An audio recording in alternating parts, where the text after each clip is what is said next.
I'll try to explain the title for a start. I want to talk about the sheep, and I want to talk about Yaakov's life, and they're sort of connected. Now, everyone remembers the stories with the sheep in the end of the parsha this week. Now, that parsha suffers from called Shvi syndrome. Did you ever discuss what that is? No. There's a syndrome called Shishi Shvi. Whenever you study parsha, the last two aliyahs, no one knows what's going on because they run out of steam. The first aliyah, everyone knows, all the Midrashim on the opening parsha, all the Midrashim, always, what's called Psichtas. So every rabbi's drasha, the first line of the parsha, etc., or the first aliyah. But by the time you get to the end of the parsha, so whenever we have sections that are either Shishi or Shvi, no one knows about them. And if you do statistics on the amount of parshanut, and the amount of commentaries on Psukim, you'll see a tremendous drop when you get to the end of the parsha. It's like clinically proven. Now, on top of that, that story is really complicated. So one goal today is finally to understand that story. It's a lot of fun, but to understand the story, we have to go back to the beginning of the parsha, which you're more familiar with. It's called Yaakov's neder. Yaakov's neder. What's a neder? Vow. I'm assuming you'll remember what he promises to do. What's he say? He says it's a big if. If what? If God takes care of me, gives me food, gives me something like that, and what? And if God does that for me, then what will I do? Then He'll be my God. Then He'll be my God. And what's that imply? Not my God. If not, yeah. And if He's nice to me, I pledge 10%. Remember, that proves He was Jewish. No, that's the last line we read this morning. Remember, whenever God gives me, God gives 10%. Now, what doesn't sound good about that neder? How come that bothers people? It's conditional. Yeah, it's conditional to what? Yeah. I like to call that consumer Judaism. Meaning, I'll help. If God helps me, I'll help him. If God helps me, I'll help him. If God's good to me, I'll give a donation, etc.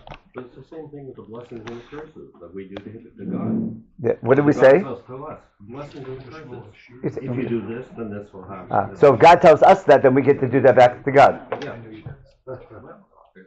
Which I call consumer Judaism, which is fine. It's called religion, isn't it? We're imitating God, though. We should both imitate Yeah, God. okay. God's done that to us. Now the question is, why does God promise the reward and punishment as well? Is it to motivate us?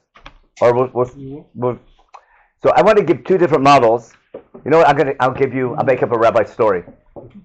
Probably made up, but it's a good one. You know, rabbis go to the hospital, visit the people who are not well. So there's a rabbi. It's a made-up story, but probably true. A rabbi went to visit two congregants, who were deathly ill in the hospital, and one was rather poor, wasn't too sound, but he said, "Rabbi, pray for me, Rabbi. If I get better, I'm going to come every morning to shul. I'll come help you make the minyan. I'll help with setting up the kiddush. I'll just get me through this, and I'll dedicate my life to coming to shul and helping out with the shul whatever I can." The other person was a very wealthy person. He said, "Rabbi, get me through this, pray for me. If I get healthy, I'll give $50,000 to the shul." Understand? Two different things. Now, Baruch Hashem, a couple months later, they're both healthy. So the first guy was Mr. Kaplan, I think, yeah. Sure enough, he comes to shul every morning, helps with the minyan. He kept his promise. Mr. Schwartz, the wealthy guy, hopefully here's no name Schwartz. It's a made-up name. Mr. Schwartz. So, okay, it's okay. Mr. Schwartz said, Rabbi didn't hear from him. 2 months later, it came to, Rosh Hashanah. So he comes to shul, it's, Rosh Hashanah Yom Kippur. Even bought a seat. So, and he says, "Mr. Schwartz, it's good to see you're healthy." He says, "Yeah, good." He goes, "Don't you remember when you were ill? You made a promise that you get better, you give $50,000 to the shul?" He says, "Rabbi, I must have been really sick." Yeah, you understand the joke, I hope? What I'm getting at. Those are two different types of promises. Right? Mr. Schwartz, when he was ill, could have written the $50,000 check on the spot. Correct? Why didn't he? The money was in the bank. Or maybe it's in the CD, but the money was in the bank. But he's saying, on what condition will I give the donation to the shul? If I get better. The other guy would go to shul tomorrow if he could. Why isn't he going to shul? Because he's ill. So when you make a promise to do something, there's a condition of, if you help me, I'll help you. Or you can make a promise, I want to do something, I wish I could do it now, but I can't. If you help me, that will enable me to do that. And that's a good neder. You follow? So the question is, what is Yaakov's neder about, and what's the condition? Now, there's something really interesting in the. So, if you follow Sefer Bereshit, God talks quite often to our ancestors. Correct? He introduces himself and makes his promise about the Zionist promise, about you're going to be a nation, you're going to get a land, you have children. Remember? It's called Zer Ba'aretz. And it's in different forms. Give me an example. How numerous are Avram's children going to be? What analogy does Chumash use to describe how numerous, right? The stars in the sky. Anything else? Sand on the sea. Okay? And dust of the earth. We just throw all together, right? So there's nice word how they're different. But look at the promise he gives Yaakov now. Now Yaakov has what to worry about, doesn't he? He's leaving, he got thrown out of the family, go get lost, etc. He might think maybe he needs some reassurance, doesn't he? So on his way out, leaves from Beersheba, he gets to Haran, and what happens? God appears to him for the first time, and introduces himself as the God of Abraham and Yitzchak, and the first thing he tells him, the land that you're on is going to be yours. Now look at the wording, I have it on the source sheet, so it's easier to see. He has his dream, and these malachim going up and down. Remember these malachim going up and down on the ladder? Okay, and God is, and Pasuk Yud Gimel, God's standing over him. He says, I'm the God of Abraham, Yitzchak. And the land you're on, Lechat Nenu Lezarecha, that's like word for word from Avraham Avinu. Then he says, Bayaz Archa Ka'afar Haaretz. What analogy is this one? Afar. Like sort of dust of the earth, okay? Ufaratz the Yama became at Tzafon of the Negva. How many directions is that? All four. That's classic. V'nivruchu v'cha kol mishpot adama v'zarecha. And through you I'll bring blessing to other nations. We've heard these before, haven't we? And I'll be with you, and God says, I'll be with you, and I'll take care of you, Shmarticha, and I'll bring you back here, and I won't abandon you until I've done everything I promised. God's promising Yaakov, even though you're leaving, I'll watch over you, even though you're going to Chutz La'aretz, I'll take care of you, I'll watch over you, and I'll bring you back here, and I'll keep my promise. So that's reassuring Yaakov that he's still chosen. Now, did God ever say this to Avraham Avinu before? No. This wording? He told Avram Kochvei Hashemayim, didn't he? And Brit Ben Abtarim by the Akedah also, and Cholayam. But was there ever a blessing of Afar Haaretz? And has God ever talked about these four directions? No. Okay, so that's why I have, open up your Chumash. Open up your Chumash, or if you want, you can turn the page over also. At the end of Perek Yud Gimel, in Perek Yud Bet in Chumash, Avram makes Aliyah, and God tells him, I'll make you a great nation, you'll bring blessings to other nations. And I'm giving him, in the beginning of Lech Lecha, it's almost all the same wording, Zer Ba'aretz, and land. Then they go down to Egypt, come back from Egypt. But when Avram first comes to Israel, where does he go to first? If you have a Chumash open, just remind yourself. Avram makes Aliyah, first he goes to Shechem, doesn't he? He first goes to Shechem, and from Shechem he builds a Mizbeach, says thank you. And then God tells him you have arrived. And then in Pasuk Chet in Perek Yud Bet, Avram continues traveling to land, ends up near Beitel, between Beitel and the Ai. And what does Avram do there in Beitel? He builds a Mizbeach and calls out in God's name. Vayiven Shem Mizbeach and calls out in God's name. Now, look in Perek Yud Gimel. He comes back from Egypt, a lot wealthier. And where does he return to when he comes back to Israel from Egypt?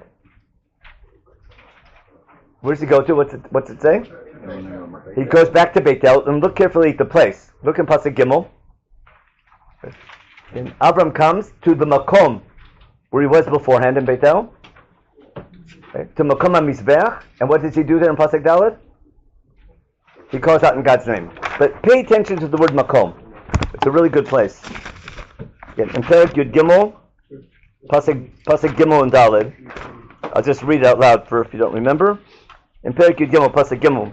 V'yelech l'masab b'negev abad Beitel, ad hamakom asher היה לו שם עולו בתחילה בין ביתו בני, אל מקום המזבח אשר עשה בראשונה, ויקרא שם אברהם בשם השם. So when Avram first arrives to Mesopotamia, he goes to Beit El and calls out in God's name. When he comes back from Egypt, he goes to Beit El and calls out in God's name.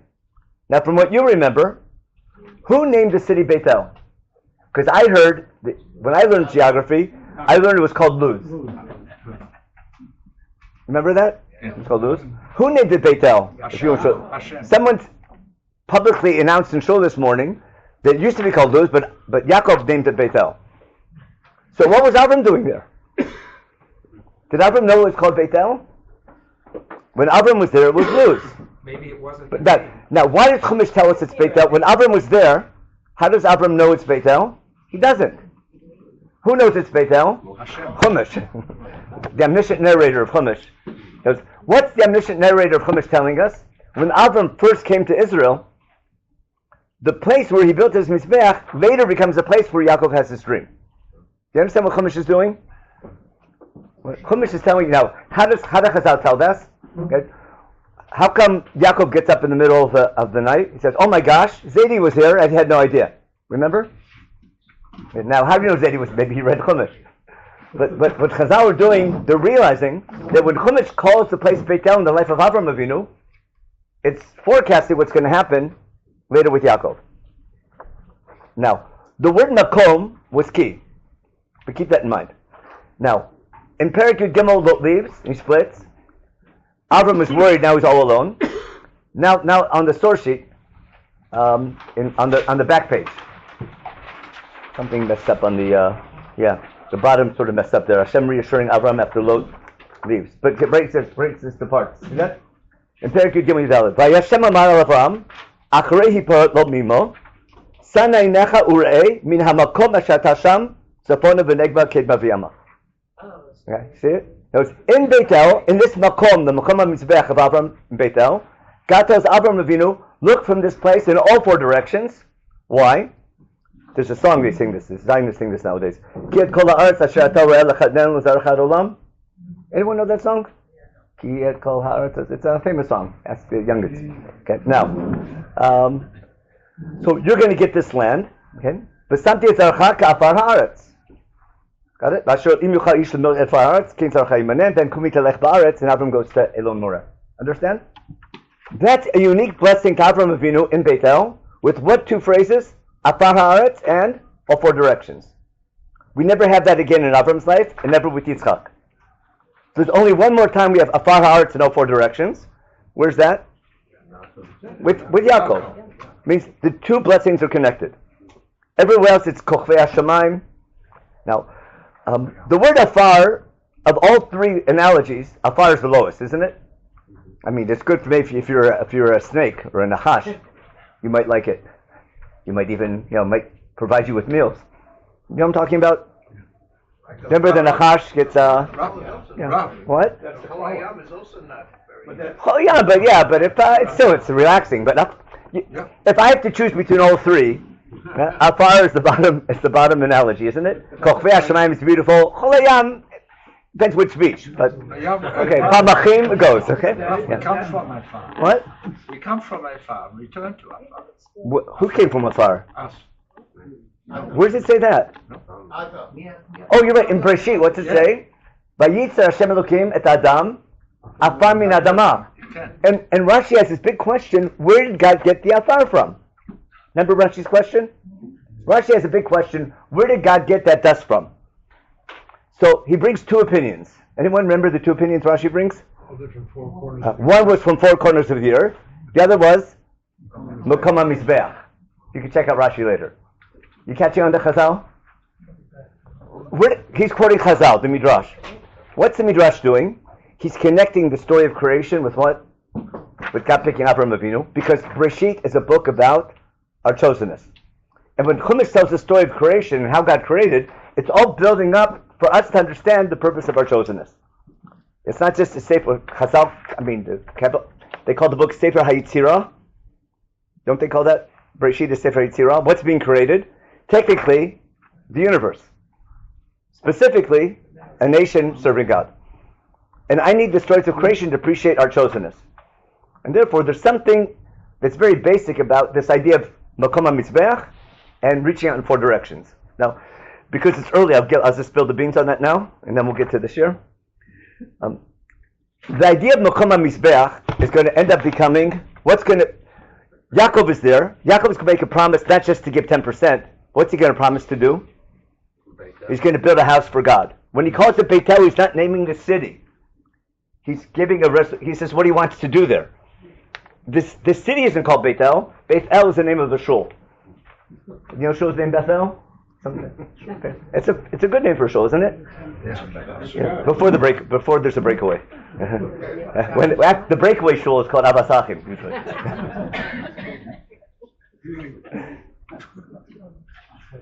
Beth Shalom, it's a good breakaway shul. It's called Lochin Sagi Nahar. Now,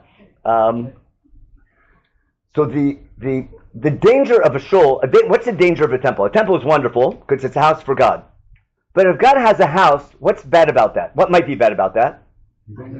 He's there, and where else? He's only there. So when I go to shul, I come dressed properly. I turn off my phone. You follow? I behave properly. That. But when I leave, I remember at my father's shul all of a sudden in Akron, Ohio, there was a sign, please return your yarmulke to the box when leaving the shul. That was a classic old, anyone who grew up in America probably knows. No, but the problem is when you leave shul, right, what happens? So it's God in a cage? Or is the purpose of shul, if the purpose of shul is a place not of limitation but emanation? Now, what phrase represents emanation from this place? All four directions. Now, so we want man to connect to God. I need a place down on earth to connect heaven to earth. And from that connection point, I can spread out in all directions. It would be really nice if in that place, Yaakov would have a dream about what? About a ladder connecting heaven to earth. You catching on? Right? And then, and we'll see in a minute what Yaakov's going to do. Yaakov has this concept. The concept of a Beit Elokim begins here. And it's important to understand the concept of Beit Elokim because once I understand a Beit Elokim, I'll understand what a shul is because a Beit Knesset is basically a Mikdash Ma'at. And the same idea, which I always like to say, is the goal of coming to shul is not to come to shul, is to leave. You don't leave shul, you take shul with you. Like sukkahs, you don't leave the sukkah, you bring it into your home. Right? That whole idea of Kedusha is I make something special, but the goal of the place of God, you come to visit God, and then when you leave, you bring it back to your home. And you go sort of to recharge your batteries. But the goal of Judaism is not to come to shul, the goal is to leave shul. But so therefore, when you come to shul, you say things that remind you why you're chosen. And basically, if I want to go back to how I started, you come to shul not to remember you're a consumer, you come to shul to remember you're an employee. How do you say employee in Hebrew? An eved. An eved. When we took out the Torah this morning, it was in Aramaic, but we say it every time. We said, Ana Avda B'Kud Shabrichu. What's that mean in English? We're not a slave, we're a servant. In the story of the Exodus, who's running, what do we call Pharaoh's cabinet ministers? Avdei Paro Elav. What do we daven for on Shabbos? V'tar libenu l'avdecha be'emet. We kept on Hallel, we said Hallel on Rosh Chodesh. Hallelujah, Halu, Avdei Hashem, Yaluet, Shem Hashem. All through the Siddur, what do we call ourselves? Employees. We're not coming as consumers, we're coming as employees. Remember why we're chosen and how we have to behave as God's people. And that's why most of the themes of davening is not remembering who God is, but why you're chosen. Some people on holidays, they say, Ata b'chatonu mikol amim. Aftatonu is, we recognize God chose us, but why? V'kiavtonu malkeinu la'avodotecha. You follow that theme? So I'm making a big deal about that theme because that's what Yaakov's all about. Now, sometimes you dedicate your life to serving God, it doesn't always work. And sometimes you can't fulfill that goal, but the fact that right now you can't do it doesn't mean you don't lose sight of the goal. And we'll see how this will relate later to the second share as well today. Now let's go back to that little, so and on this page, on the back page here, I connected the four directions with, and Afar Haaretz, with what we just had in the dream. You see that? And therefore, calling the place Beit El is critical to the story. And we're developing here the concept of Mikdash. No, Yaakov wakes up. Yaakov gets up from his dream in Pasuk Tet Zayin. And what's he say? Oh, wow. This place is awesome. Awesome? How do you say awesome in Hebrew? Ma Norah. Norah doesn't mean, it means full of awe. Not in a bad way, but in a good way. Awe? I think that's what it means. Awesome. Oh. Like Yamim Noraim, yeah. They're awesome. Awesome can be good. Okay. Now, what's he say? Vayira vayomar, ma norah hamakom hazeh, Hamakom. See the word makom all through the story? Look at the first line. Yeah, Beifka b'makom, B'avnei makom, Beishka b'makom. The word makom is being emphasized over and over again. I think later in Devarim, what do we call the temple? Makom Sheish Hashem. Makom is a key word. Now, so Yaakov, now back in Pasuk Yud Zayin, in his realization to the revelation. You see everything rhymes? See the titles? We go from revelation to realization to preparation to resolution. It's just sort of cute. Now, but what's his realization? Oh, God must be here. This must be a house of God and a gate to heaven. Now, how does he know that this place is awesome? What the very revelation means? Oh, Manu Makom is there because God's presence was here. Hashem nitzav alav. How does Yaakov know this is Shara Shamayim? He saw the angels up and down. Did he see a house? No. So how come he says it's a house? He didn't see a house. Is that saying he didn't get there yet? What's he saying? What a great place to build a house. Now, you guys are my age pretty much. Wait, Rabbi, he's saying this is God's abode. I see the angel, like Hashem just spoke to me. It could be. Or maybe, I'll give you another analogy. Back in the late 50s, I think, maybe early 60s, there was too many cars in America, and they started having traffic jams because the grid was two-dimensional. And cars go, and they have intersections, and they have too many cars on the road. Someone came up with the great idea, we need a highway to solve the problem of traffic jams. And they passed what's called the interstate something. Congress passed a bill to build the interstate highway system. You remember that? Interstate, yeah. Eisenhower did. Okay, it was the 50s. It was a great idea, wasn't it? Now, let's say you're a Jewish entrepreneur, and you see the law being passed, and you see the maps of where they plan to where they're going to put the highways. What are you going to do? You build land there. Buy land. You buy land. You buy land. Oh, so I got that. Yeah. That's exactly. I can't say. Go ahead. Think big. A gas station. That's Rosh Katan. Right? I built a shopping mall. Right? How many shopping malls are? Now they become warehouses for Amazon, but they used to be shopping malls, don't they? And you put them where the traffic meets. What's he saying? There's potential for what? This place. What a place to build a house for God, because God's presence is here. In other words, Yaakov sees potential in this place. If God appeared to me here, this is a place that God has chosen, where God answers prayer, and therefore, what a great place to build a house for God. Now, what did Abram do here? He built the Mizbeach and called out in God's name. But Abram was very nomadic. He was on the move. So Abram went from place to place. Wherever he went, he built a Mizbeach. Remember, in Beit El, later in Hebron, in Elam Moreh, later in Beersheba. Wherever he goes, he makes a name for God. Yaakov is hoping, if he's indeed chosen, maybe this family will settle down one day. And when he comes back, what's he want to do? He wants to build a house for God.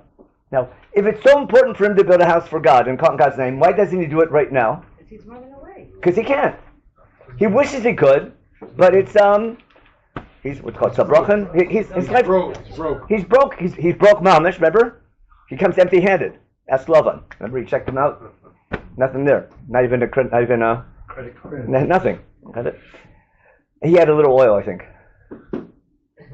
He had a little thing of oil. We got that. I guess they were giving it out. But that's all he had, correct? He had some oil, and that was it. I think he had a kibbutz machliya barti yarden. He came with this. He came empty-handed. He had nothing. He's a fugitive. He can't do anything right now, and he's potter. But what's he doing? Right now I can't. But what? I wish I could. And now he's stating a resolution. It's not a revelation. It's not a nevuah. He's not making a prediction. Oh, one day there'll be a temple here. He's making a resolution that what? He's going to build. When I get back, I'm going to build a house for God. But what's the prerequisite to build a house for God? What do you need? Why was Abram able to call? What enabled Abram to make a name for God? He was wealthy and he was respected. And he bought a place. And he bought, yeah. He bought a place that was his. Who? Yaakov. No, Abraham. He bought the place. He bought the graveyard. I mean, he bought the graveyard, but the first person to buy real estate was Yaakov. In Shechem. He goes there and he buys how much? Because 100 kesita cost him. I think so. That's next week's parsha. Next week. Now, got him in trouble, but be careful when you buy real estate. Now, back to what I'm getting at. Yaakov could say, okay, I'm potter. Instead, Yaakov is inspired by this moment, that he's indeed chosen, God's with him. And he says, he's not doubting. He might be doubting himself, but this im is not if God's good to me, I'll be good to him. But when this happens, you understand my analogy in the beginning about the two promises they made the rabbi? Yes. I wish I could do it now, but I can't because of my life situation. If you help me with my life situation and bring me back here and give me wealth and give me quiet and give me peace, etc., then that will enable me to work for you. But Yaakov is making a resolution, right, that should and when God keep his promise, that will enable him to be a good servant of God. That's not a fair weather Jew. That's a dedicated Jew. That even though he's not obligated, I wish I could do it, and as soon as I can, I will.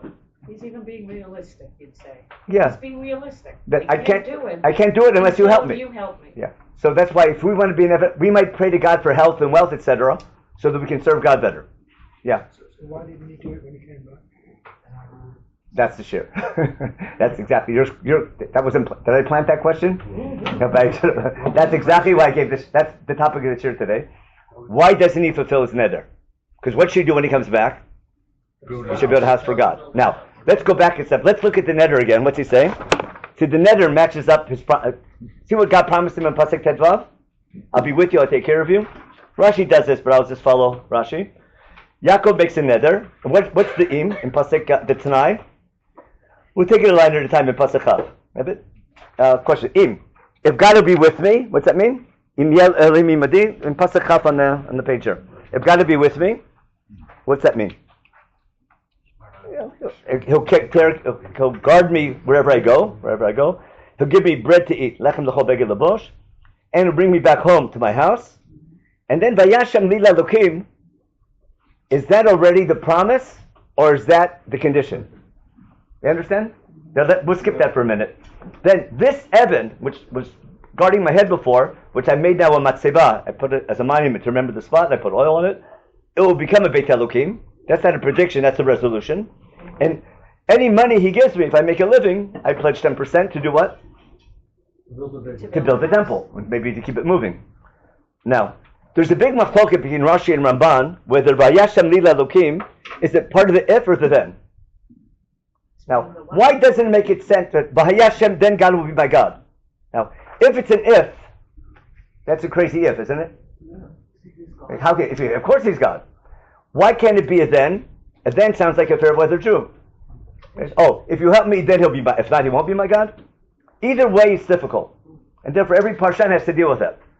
So what's Rashi say? It's part of the if, and Rashi says if God will be with me, meaning he'll give me children and they'll all be chosen. Because what's been happening in his family? Only one's been chosen, and the family's been breaking up all the time. He's hoping that God, that all my, remember Rashi says loi matzei psul b'tzari. You can look it up later on. You won't find any psul. Psul is a psul. A psul is a puzzle, like a bad esrog. What's the word for it in English? Invalid. Invalid. Yeah, all my children will be chosen. Defective. That's a good word. Now, Ramban doesn't buy it because he likes to argue with Rashi, makes him famous. And he's also good, Ramban. He says, no, it can't be. What's he saying? Of course he's this God. He's saying, not he'll be my God, he'll be my boss. And basically Ramban says, Yaakov's making a neder to be a rabbi, to build the shul, and support the shul. Understand the three things? He says, he'll be my God, meaning, remember, Hashem Elokeinu, God's our boss. When I come back, I'll serve in the shul. I'll represent God. Not, I'll believe in God, but I'll work for God. I'll call it in his name. I'll build a house for God, and I'll support the house. Because the shul needs three things. You need a rabbi, you need a building, you need a budget. It's not. There should be different people for each one, but sometimes the rabbis do all of them. Now, where are we? Now, in light of that neder, when should Yaakov come back home? Well, what did mommy tell him? I'll call you. Why? Until the coast is clear. Did mommy call for him? No. So, is he going to wait for the Balfour Declaration? I mean, for the Cyrus Declaration? What's he going to wait for? We'll get Zionistic in a minute. You need a sign from God. It's time to come back. Okay? Now, anyone remember when Yaakov decides to come home? With Joseph. Oh, very good. Now, take a look. Open up Perek Lamed now in your Chumash. Open up Lamed. Perek Lamed, I think. Yeah, Perek Lamed. And this is not a parsha for husband-wife relationships. Well, the beginning is when she gives over children, she does not have a husband or love. I mean, that should be the reason. I'll get myself in trouble in a minute. Okay. How's Perek Lamed begin? Batera Rachel, Ebed Perek Lamed Pasuk Aleph. Batera Rachel ki lo yelda leYaakov, Batkena Rachel b'achota. Make sense? She's jealous of her sister. Batomer Yaakov, Hava li banim, v'im'ayin meta nochi. He says, Pasuk Aleph, in chapter 30, Perek Lamed Pasuk Aleph. What does Rachel tell Yaakov? Give me children, if not, I'm dead. You follow? I'll kill myself. No. Listen to the beautiful answer Yaakov tells her. What's Yaakov say? Batomer, what's he say? V'omer hatachet Elohim anochi asher mana mimech pri baten. It's not my fault. Whose fault is it? Your fault. No, it's not your fault. It's Elohim's fault. Now, what's Elohim have to do with plural vu? Remember, God's name here is Elohim. He's the blessing. It's Elohim gave us plural vu. He made nature. That's the name for ever since chapter 1, ever since day 5 even. And the Gemara says he keeps the keys. He keeps the keys to childbirth. Exactly. That's why we pray to him. So what's Yaakov saying? If you're not having a child, who's not with us? Elohim. Okay, makes sense? Yeah. So he can't go back. Why? If Rachel's not having children, God's not with him. Maybe it's his fault. Maybe Yaakov isn't so sure he's really worthy of being chosen. So finally, in Perek Lamed Pasuk, in Pesach Habet, after Leah has all those kids, what happens? Vayizkor Elohim, how you like that? Et Rachel. Vayishma Elohim. Vayiftach et Rachma. Who heard Rachel's cry? Hashem. Elohim. Okay. But Tahar, Bateled Ben, Batomer Asaf Elohim is Karpati. Okay. Nice. Now, now she has the first child. She wants a second one, but this one, who gave Leah all her children? That was Yud Kei Vav Kei, wasn't it? When Leah names all her children, it's Yud Kei Vav Kei. That's too complicated for today, but it's really awesome. And what's she say? I'm sorry, what's he say? But Tikrat Shmo Yosef, Lemor, Yosef, Yud Kei Vav Kei, Li Ben Acher. Isn't that cute? What does that imply? Implies that she knows Rav Royer. She knows, no, it's like Yud Kei Vav Kei is a little extra kind of thing, like more Hashgacha Pratis kind of thing. Now back to, now that Elohim answered Rachel's prayer, who Yaakov obviously cared for, what's this Midi Yaakov? God's with me. What was this? This first line of his neder, got to be with me. What's that prove? God's with me. And look at the next line. Pasuk Chavdalid. Vayi kasher yadat Rachel et Yosef. Vayomer Yaakov elavan. Shalcheni ve'elecha el mekomi. Nice place. Ve'elartzi. How can we? Mekomi is that a beautiful word? Mekomi. Ve'elartzi. Tell me nashai b'yitadai asher bati otam behem be'elecha. Again, you know I work for you. And Laban says, okay. How much should I write the check for? Okay. And what's from what you remember? What does Yaakov say? Don't give me a penny. Right. I want to make my own money. Understand? Now, who remembers what the plan is? Now, who's Yaakov been working for the last 14 years? Lavan. For Lavan. And what's been his wage? How's he getting paid? His wife. The daughters. So 7 years for each daughter and free room and board. Correct? Right. Free room and board. Now, he has enough wives now. He still needs free room and board. But now, what's he going to get for watching the sheep? Now, when you have sheep are, he's what's called a shepherd. And a good shepherd takes care of the sheep, makes sure they don't get hurt, makes sure they have more little sheep. In mating season, he takes good care of them. He takes care of the babies, he feeds them, gives them water, and makes sure people don't steal them. That's a good shepherd. Now, again, his wages up until now was room and board and 2 wives. Now he wants to make his own money, but he doesn't have anything. So here's the deal. I'm going to continue my job like before. I'll watch your sheep. Whose sheep? Everybody. No, Laban's sheep. Yeah, I'll watch your sheep. What's my pay? I get 25%. So we're in business together. Remember, we're partners. I want the sheep are yours. I'm going to watch your sheep. I get 25% of all the sheep that are born. You understand? We get the profits once a year. The sheep give birth. You know when sheep give birth? They mate in the spring and they give birth about 5 months later. In Elul. You ever learn Masechet Rosh Hashanah? You ever wonder why there's a Rosh Hashanah for animals? Anyone remember Masechet Rosh Hashanah? Yeah. There's 4 Rosh Hashanahs. Rosh Chodesh Elul is Rosh Hashanah for Behemot. So in Yeshiva, the joke is on Rosh Hashanah you say Happy New Year as a insult to your friends. But that's the Yeshiva joke. Okay. It's a terrible way to start Elul tomorrow. Now, what I'm getting at, why do we need a Rosh Hashanah for animals? Because every 10 animals, I think one out of 10 go to God. You've heard of Ma'aser Behema? We get around it nowadays with Shutafot. Ask your local rabbi, in case you're a shepherd. But in general, 1 out of 10 animals go to God. Just like if we growing fruit, 1 out of 10 grapes go to God. It's called Maser. Called Ma'aser. You've heard of Ma'aser Behema? Now, and then we give it to the whoever gets it. Yeah. No, that horse. Another thing. It's another present. They got too much taxation. No, but we get around it. Don't worry. Anyway, that's a halachic decision. Thing. Let's go back to our topic.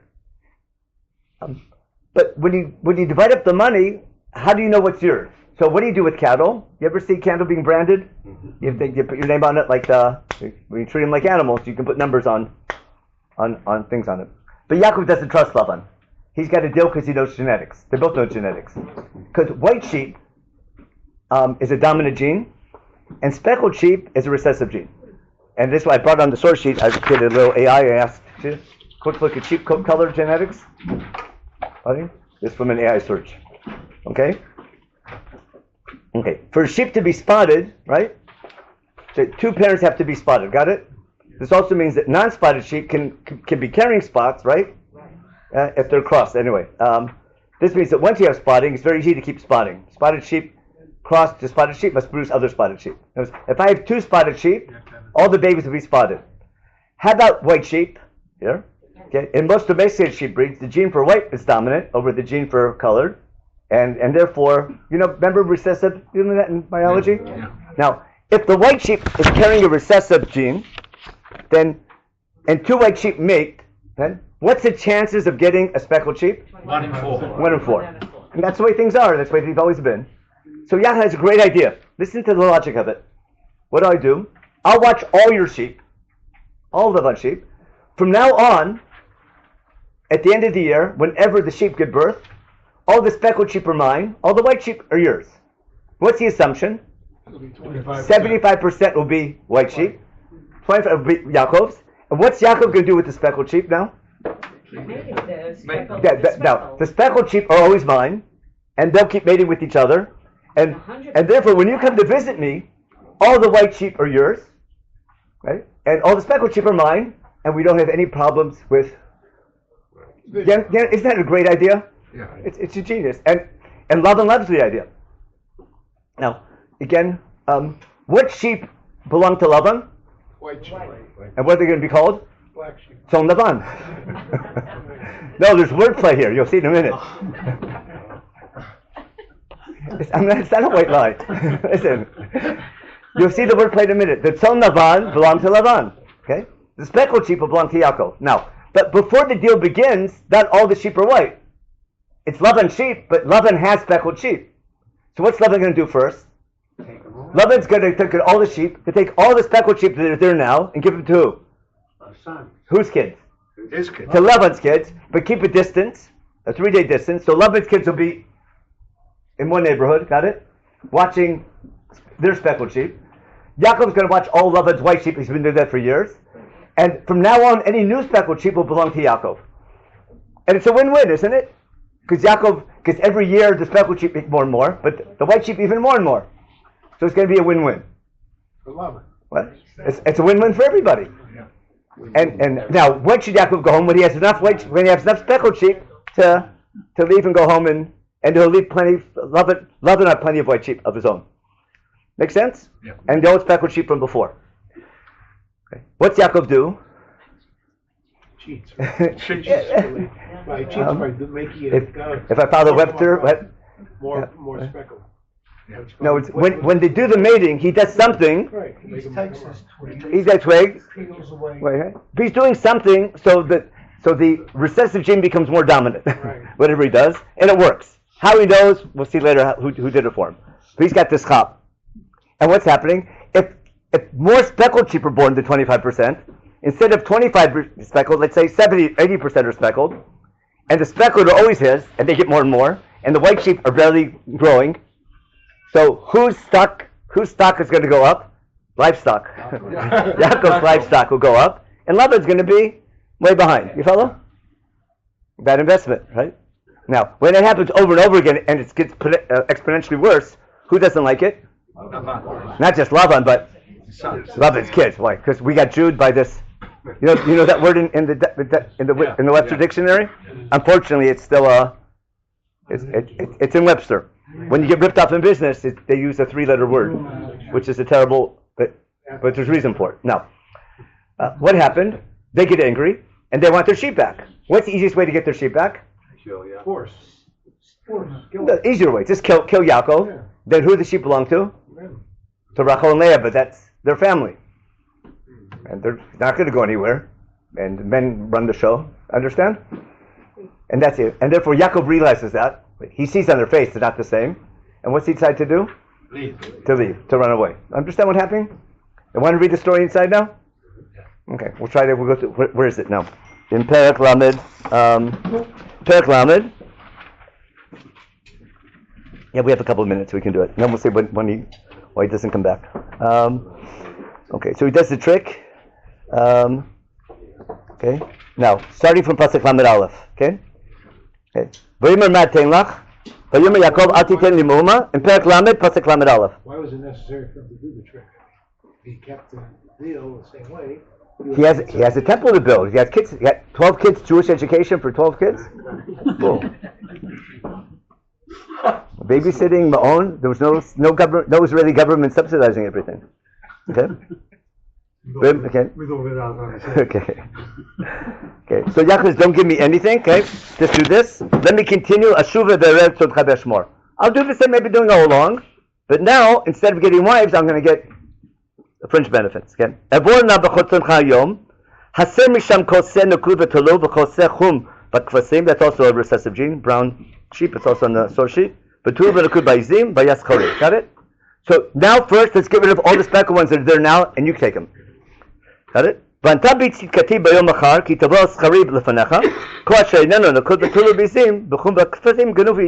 you find any sheep that's not speckled, understand? You basically find any white sheep in my flock, it's yours. Then what Yaakov's saying, there's no problem now about who belongs to what, because everything speckled is mine, anything white will be yours. Okay. Laban says, well, I'll sign this right away. That's a great deal. Halavai should be like what you said, Kid Baruch. Now, who's the subject of Pasuk Lamed Daled?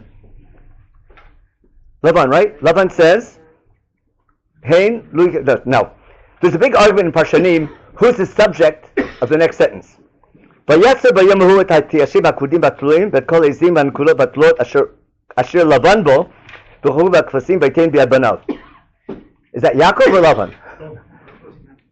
Based on my explanation, it's got to be Laban, isn't it? By the way, Yaakov's kids are too young for this. Yaakov's kids are too young to watch the sheep. Yeah, but it could also be Yaakov. There's a big machoket Parshanim. But I agree with the Parshanim and say, what does Laban do? He goes through, takes out all the speckled sheep that are speckled now, because those are his. The white ones he knows are his, but the speckled one he takes and gives it to his sons, and they go far away. Understand? Yeah, Banav. V'yasam derech shosh temim beino ben Yaakov. V'Yaakov ro'et son Laban hanotorot. Son Lavan. See the wordplay? Notice all the speckled sheep Laban took and went far away. And what's Yaakov watching? That belong to Laban. Isn't that a great wordplay? Son Lavan. It's awesome, Chumash. You don't know. No one pays attention to this. Okay. Yaakov read Son Lavan hanotorot. Okay. Then he does this whole trick. I'm not going to read all that because I don't understand what he did, and I don't think he does. but it worked. Okay. Right? And something with mating and getting them. We'll see who really did it in a minute. Okay. We'll skip to pasuk mem bet. I'm say pasuk mem gimel. Okay. Vayifrotosh va'ish me'od me'od vayilot tzum v'rabot u'shfachot v'avadim v'gmalim v'chamorim. Because he started selling the sheep. Remember the prophets and he bought workers. He needs people to. How does he get shfachim and avadim etc. and gmalim? Right? He sells some of the sheep and buys them. He's a businessman. It's called a conglomerate. And he's doing good. And he's good. And now Perek Lamed Aleph. Listen to the wording. Here comes from my Zionism. I can do this here. This is Torah Mitzvah. Isn't it sponsored by a Zionist organization? Where's Harold? This is Torah Mitzvah about making Aliyah and stuff like that. Draining America from all its good leadership. Okay. Vaishma. I was just joking. Okay. Vaishma divrei b'nei Lavan lemor lekach Yaakov et teko asher lavinu me'asher lavinu asad kol hakavod hazeh. This guy got rich. This guy came empty-handed. We put him into business, and he's ripping us off. He had no sons before he got there either, so. Okay, but his kids are also growing up, but they're growing. Laban had no sons until Jacob got. Sons were only born. Born after, because Laban, that's why Rachel was watching the sheep before. Wait, when Yaakov sees Rachel watching the sheep, he gets all excited. People think because he sees a nice girl. No, he sees a job. That's what he says. I can do a better job than she is.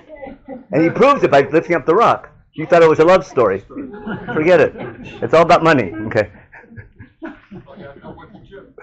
Now, what happened? I'm sorry. I can't stop that. Okay, pasuk bet now. You know, you get that look from somebody, like it used to be. Doesn't happen in politics. Now, here's the best line. Pasuk gimel. Vayomer Hashem el Yaakov, shuv el eretz avotecha u'lomadetecha ve'yemach. Ve'yemach. Sound familiar? Who's been with Yaakov up until now? God's been with him, right? Giving him wives, children, money, etc. What's God saying? It's midnight. Remember Cinderella? The spell is over. You want me to help you? Not here. It's time what? Time to come home. What are you waiting for? You said, okay, you didn't make Aliyah right away. You need some money in the bank. How long are you going to wait for? I got to build some back capital. 2 years, 3 years, 6 years already? It's time to come home?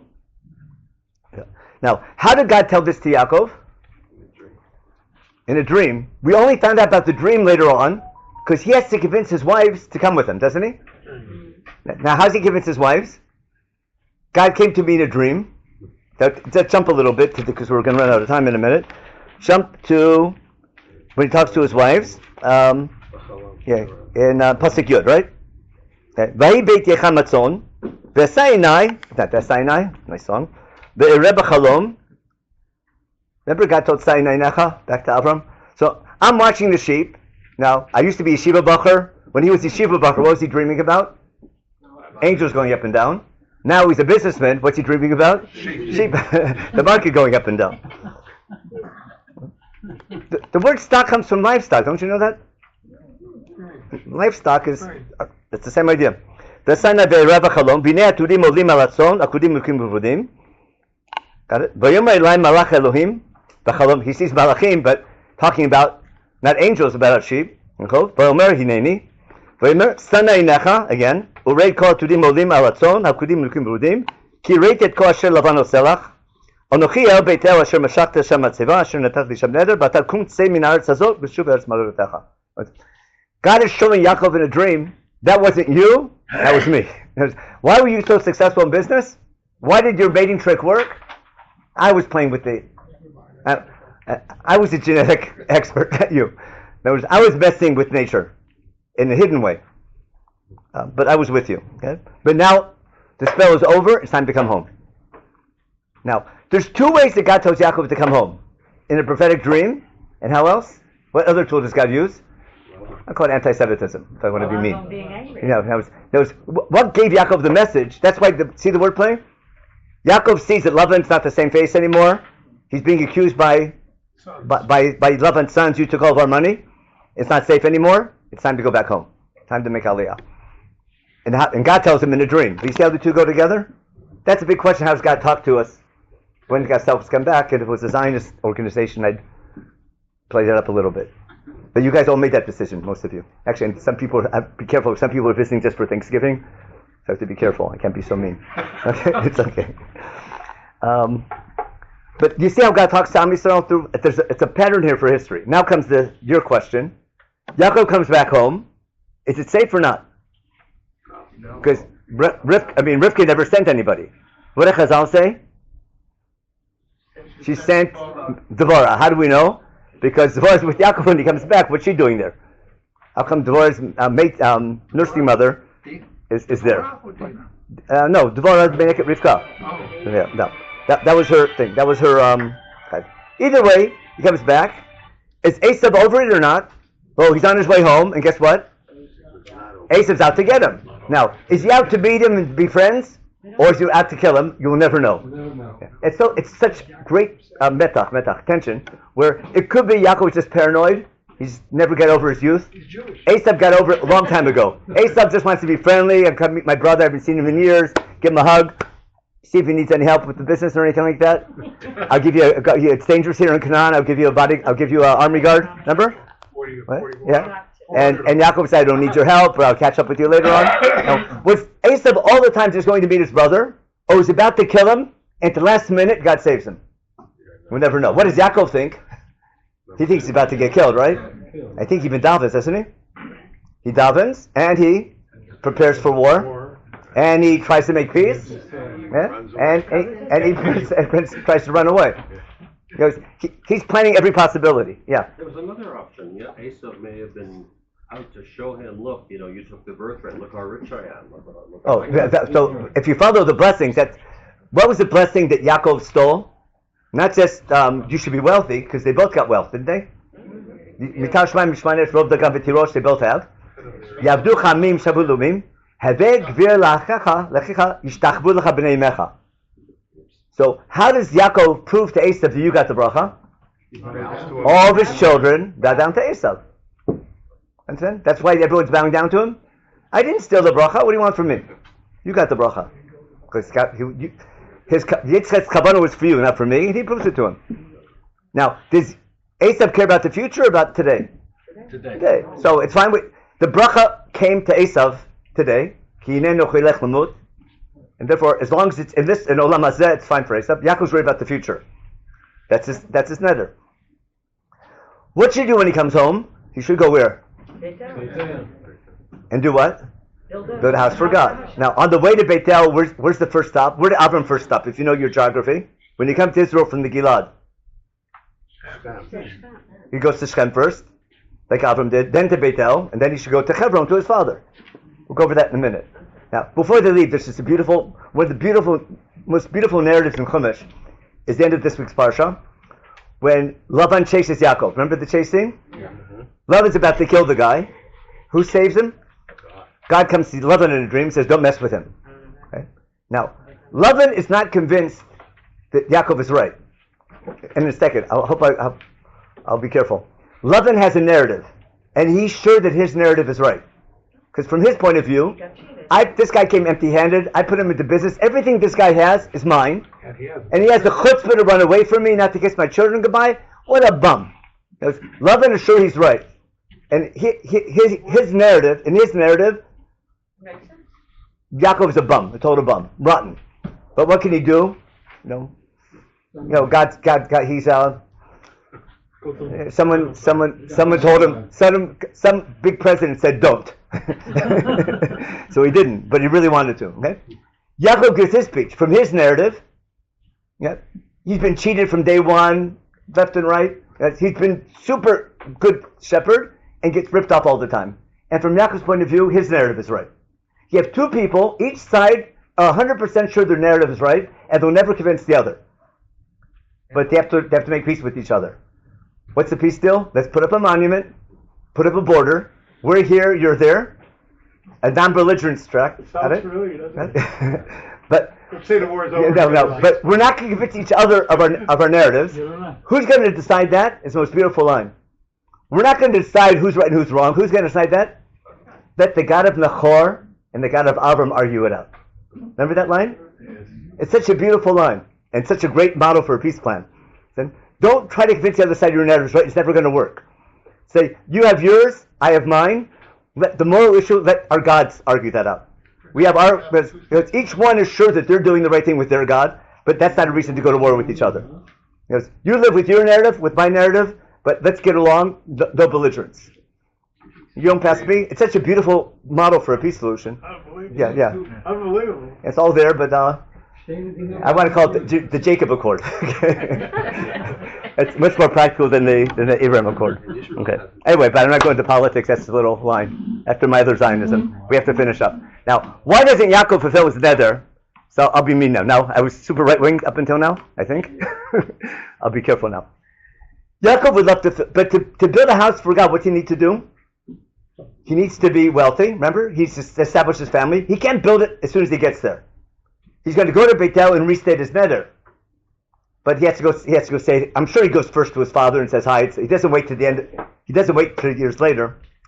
But when he comes to Shechem, on his way to Beit on his way to Hebron, on his way there he stops and buys some land because he's Jewish. He's not going to live there yet. He'll go back there later on. The story of Yaakov with Dinah didn't happen right away. It can't. Because he's 6 years, from the time Yosef is born, he leaves 6 years later, correct? So how old are Shimon and Levi? Yosef is 6 or 7. How old can Dinah be? 3 or 4. Dinah's kid number 7. And she took a break between after 4. Okay? Do the math. But she can't be more than 2 or 3 or 4 when they come back. Yosef said, Shimon and Levi are not even bar mitzvah yet. Reuven's maybe 13. Do the math. That story doesn't make sense if Dinah is 3 or 4 and Shimon and Levi are 10 or 11. It makes more sense that Shimon and Levi are teenagers, or are now Rekavot. They're hilltop kids, like they're 6. We take a bar mitzvah from them because they were 13. Yeah, okay. Yeah. And Dinah is already maybe 10, 11, 12 already. Understand? Yeah. So the story there happens much later. Now, it can't be too much later because when Yosef sold, he's 17. That's a pasuk, right? So it makes sense that it happened a little bit before Yosef is sold. But it happened later. Why is it out of order? That's because we mentioned Shechem. That could be one reason. But it could also be, in order for Yaakov to build that house for God, what does he need? Money. He needs money and needs to be respected by the other people. Avram only makes a name for God when he's respected. Yitzchak can't make a name for God when he's getting into fights. Remember in Sitnah and Esek? When does he make a name for God? Only after Rehovot. Then he goes to Beersheba and makes a name for God. You can't make a name for God if people don't respect you. And therefore, when Yaakov wants to make a house for God, he can make a mizbeach and say thank you. He does that a lot. He'll build mizbachot and say thank you to the God who saved me from Esav, etc. But to call in God's name, he can only do it when people respect him. Now, you could argue, with Shimon and Levi did the right thing or the wrong thing? Just accurate. It depends on your hashkafa. Because you can read the psukim either way. Because who gets the last word? In the narrative, Rav Samet is a great parshan. He holds that Shimon and Levi were right. Rav Bazak, also a great parshan and shot. He holds they were terribly wrong. Each one fits without getting hashkafa behind it. I don't want to take sides on that issue. Sometimes you need to be Shimon and Levi. Sometimes you can't be Shimon and Levi. Sometimes there's what's called halacha below morinke. It's complicated. It's not easy. Depends what paper you read. I don't understand. He's got money. He has money, builds a house, and then from there But he has to. respect. The house. Respect is not something you can. Avram builds respect first, but God's with you, and then he goes. That's Avram. Yeah, That's an excuse. but you make a treaty with people who respect you. So Abimelech and Pichol come to him when they're respected. Same thing with Yitzchak. Yaakov has to make a name for himself. He has to build up his manutim. What's called? He has to finish up. What I'm getting at is Yaakov would love to fulfill the nether, but he can't yet. In the beginning, he's got to get himself established. Maybe he's waiting a little bit too long. In the meantime, his sons mess up, and he goes to Beit El as what? As an Ir Miklat. That's looking at the beginning of Parak Lamed Hey. God tells him, "You want me to save you from the enemy? Right? Go to Beit El and build his back for who? To the God who saved you from Esav, the guy who saved you when you were in trouble." Right? And instead of the shul being a place to make a name for God, all four directions, it becomes a place of refuge. You ever been to Susia? Who's been to Susia? Remember? Susia, what's the shul in Susia? Was a place to, remember all the tunnels go in and they close the door? It's a place of refuge. It could have been a place of making a name for God. There's different stages in Jewish history. There's survival mode and revival mode. So we always have a house for God, and we always go there. We always, when we're in trouble, we go there to daven. When we're in a position where people respect us and look up to us, it's a place also to talk about God. Now, what situation we're in depends on our behavior. Now, sometimes there's always reasons to be in survival mode, and you have to be when you're. That's what we learn from Yaakov. You have to daven, prepare for war, etc. But there's also times for peace. But it depends on how your kids behave and how we behave. So you can't. Now, what's beautiful about Yaakov can't fulfill his goal right now, but he always sees a long-term vision. Got the idea? And he doesn't give up on that vision, even though he can't fulfill it. And therefore, he goes back to Beit, and what's he do? He restates his nether, and he gets his name changed. He finishes London University. He gets his official name changed. He wins that little final war with Esav. Your PhD. But it's going to take a long time. It's going to take a couple hundred years until David builds the Beit Elokim. But that's in Leibtag David. That'll be the next year for Hanukkah. Okay, we'll stop here. We'll pick in 10 minutes. We'll start with our thing. So maybe I'll take questions, but you need a 10-minute break. maybe that's when he's even more angry. So you have to make close to that. He's not going to get respect. So Of course, that's it. That's exactly my point, yeah. Because of Shem, that's why the story's there, because that's why he doesn't fill his nether. Rav, Yeah. is the place Betel, or is it Harabait? Where is the Makom? Yaakov is not saying, it's not a geographic location. No. It's a thematic idea. So the What's he Betel is a descriptive. It could have been. Now, if you ask your Rabbi, he'll say it's Beitel. Right. Yeah. But David says, David picks a different place because God answered David's prayer in Harabait. Yeah. So the concept of Beitel becomes Yerushalayim. Right. So But Chazal Luz- stayed with the it dream was with the Luz. ladder. It was Luz. It was Luz, yeah. Luz. And then it became Yerushalayim. So what? It's not a deen. The land isn't holy. The concept is important. So what place? Remember what does God say in Chumash? God didn't say it's in this spot. God says you need to build a place for God in a place where God answers prayer. So Yaakov thought this is a great place because I was here. He's not saying this is the only place you can build a house for God. This is a great candidate, a place. It turns out later on, in David's life, he had a big, terrible situation with this terrible plague. God answered his prayer in Harabait, and David decides this is a place to build a house for God because God answered my prayer here. And that's how Yerushalayim is chosen. Not from Abraham guy with No, the it's chosen- Akedah. So that's the Divrei Yamim says that. This so happens to be the same place as the Akedah. Yeah. That maybe that's why God answered the prayer there, but but that only we see in hindsight. Okay. But when David makes that decision, David decides it after God answers his prayer. Okay. Saving them from the plague. One more slight disagreement. Yeah. You said Yaakov only looks to the future. Not only for the future, we can right now we can't do anything right now. We can But when he doesn't takes look at- when he gets the Bachor from Esav, he says Hayam. I want it today. No, I want today to be clear that I'm in charge of the future. Yeah, okay. Hayam. Yeah, but you can't build it today. But he wants to be. He knows if Esav is in charge, that's not going to happen. But he wants to be in charge so he can make it happen. Okay, sure. Did Whitcock study Jacob to What? decide Send him this year? Yeah.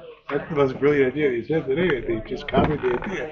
Just declare the war over and say it's over. And say don't try to convince the other side you're right because it's never going to work. Right, It's never going to work. Yeah. I've never figured that out before. I mean, this is what's the war's over. They'll be exactly the same thing. You're saying I should write that up. You're saying. Yeah, that's beautiful. Yeah. That's their concept. The other beauty of why it works is because the world was so hated against Israel because of war. So now to say the war is over, do exactly the same thing, and the anger is reduced against Israel considerably since they made the deal. So it turned out, I mean, Trump's plan is brilliant. If we follow it, yeah,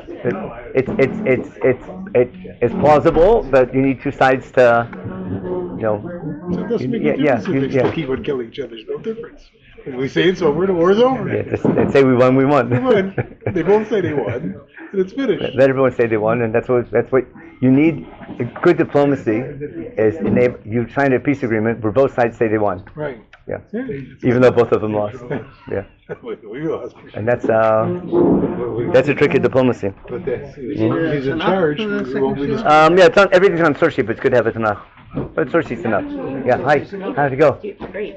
you have any source sheets, or this was from this sheet? This for this year. The other ones, there's coming. There should be outside. Oh, See, outside. yeah, they should be out. But bring them in. They should be. Yeah. There's a little folder there. It should be. But the lady in charge will be here in a minute. How are you doing? You're visiting for Thanksgiving? Oh, we're on our way. Yeah, Bernie's actually went back to my sister-in-law's we're working on our house.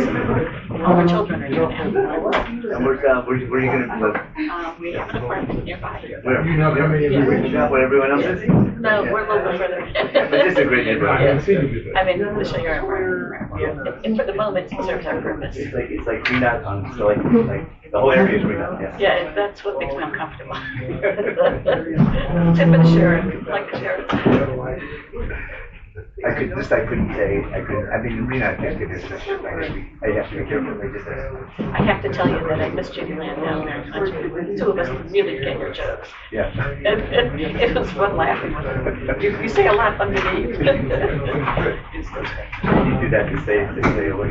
Yeah. Sure, everyone's following along. Some guys, Yeah. like 18-year-olds. Each side will But it's all about us. that was really, I have never thought of it. I don't know how I did it. Once you see it, it's just so obvious. Right? Yeah. And explain the whole story. The story makes perfect sense. You don't have any genetics, you won't figure it out. Yeah, right. Right. Mamish and the side. Oh, yeah. No, the whole thing. No, you know, it was my son went to school in the States. So you do something And he came back, yes, days off. So there's a certain type of white sheep. You know, I had no idea Carrying back. You know, the white he's a carrying the possessive gene. So he knew this one, and he mated them with the other ones. And when they came to, and he mating season, and he said, but that's what he got told, that was me, that was, you know, like, you that you all right. I had a bio teacher doing YU. Catholic guy. Said, yeah. I mean, they could try to know whether that is Whether the school was day school or probably more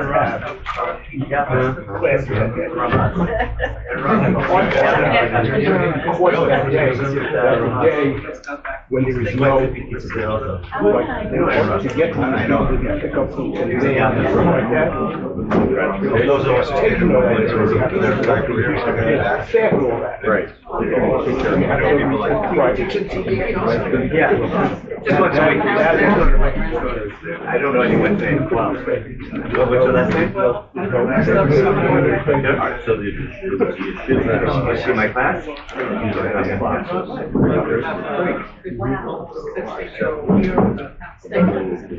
I teach just one class, like an hour once a week. The guys run, all the people run the school are my friends.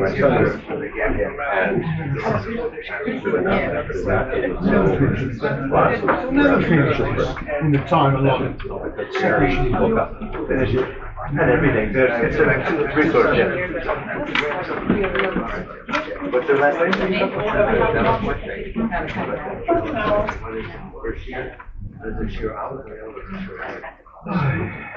So I didn't go yesterday to. Yeah. Also, I said, hey, David, I went to the army, and I was like, a long time.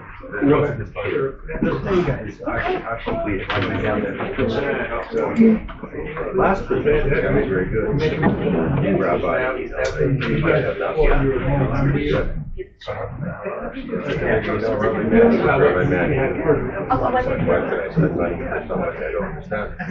Okay. Okay. Who needs the source sheet for the second chair? This is how the menorah became a Hanukkah. You have it? Good. Over here. Oh, here we go. Okay. Go. You have one? Good.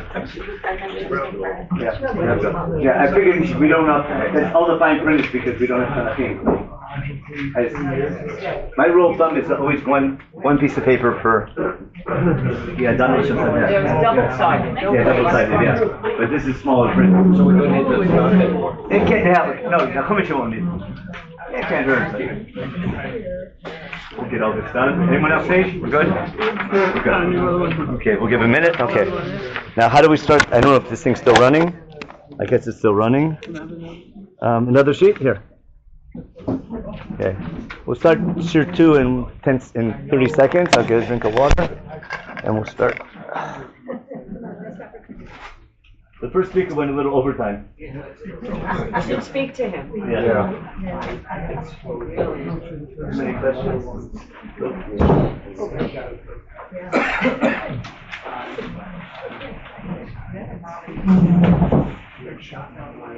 I was telling her, Rabbi doctor. So, my friend just told her about it, that was that he was part of this stuff. But he wasn't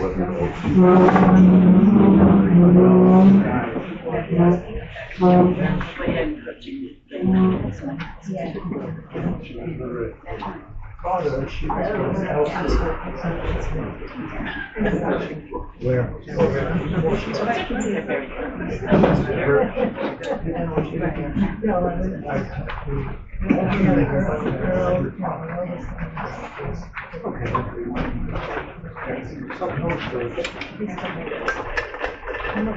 Okay, just a warning, this should be very Zionistic, so. As opposed to believing, as opposed to. Okay. Alrighty. So, just a quick warm-up question. I hope this is working. I can't tell.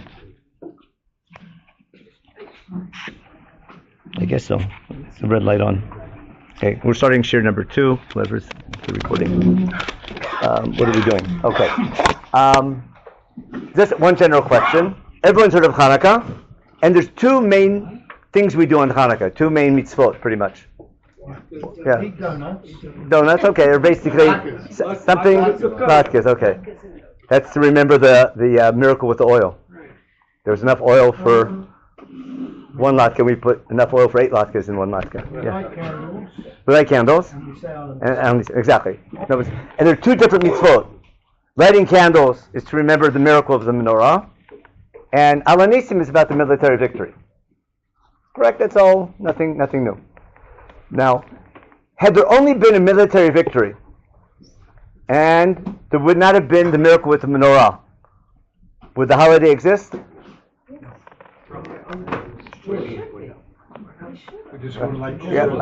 The answer is not important, just to think about the question. Is the reason for the holiday the miracle of the menorah, or is the reason for the holiday the military victory? Put this the other way. If there was no military victory, and just some day in the temple there was a miracle with the oil. Let's say there was an oil miracle sometime in the middle of the year. Would we have an eternal holiday forever and make a bracha asher kiddushanu mitzvotav b'tzivanu? No. So the oil miracle alone is not enough for the holiday. Would the military victory alone be enough for a holiday? Well, how many military victories were there in Jewish history? It didn't last. It didn't last very long, and we had a lot of bigger ones before. That's not every military victory until Yom Ha'atzmaut becomes a holiday. And even that was a big question. It's still up for grabs. If it's going to be a holiday. But I'm getting at the military victory alone is not enough for a holiday. The miracle of the menorah is not enough for a holiday. Are the 2 together make it a holiday? Or is it, Obviously so. Or is there something else going on? Okay. So I want to talk about a holiday now. Tell me why the date is pretty much by chance. What's the famous word? But why Hanukkah is called Hanukkah? Chanu b'chafei. Who rested on the 25th? The Hasmonean army defeated the Greeks, and they defeated the Greeks and kicked them out of the temple. And when did they rest from battle? On the 25th of Kislev. And then what happened? They got to the temple. What did they find? They wanted to light the menorah real fast. There was only enough oil for 1 day. And according to the Maccabee song, what happened? They lit the menorah, and it lasted for 8 days. You learned that pretty much? Now, if that was true, then what would be the first night of Hanukkah? The 25th or the 26th? It would be the 26th. So that's a problem. It would make more sense if it was on the 24th. Now, if they lit the menorah and it lit for 8 days straight, would they have fulfilled the mitzvah of lighting the menorah every day? No. If you read Chumash? Okay. In Parshat Balotcha, what's the mitzvah say? You light it be'erev ad Boker. And the halacha is you go in the morning. If it's still lit, you extinguish it, you clean it, put new wicks in, put new oil in, and you wait till the evening, and then you light it in the evening. In the morning, it's called hatavat hanerot, cleaning them, and hadlakat hanerot is in the evening. And the menorah burnt from evening to morning. That's a rishon. So you remember Me'avad Boker Pasha Balotcha? Hopefully you know that pasuk. So then there might have been a miracle, but they didn't fulfill the mitzvah. So we'll see what the miracle was in a minute. That wasn't the miracle according to the Gemara. You know what the miracle was in? The miracle wasn't in the menorah. The miracle was in the pach. You know what a pach is? The container. There was a little container of oil, like this, and there was enough in this to fill up 1 day of oil.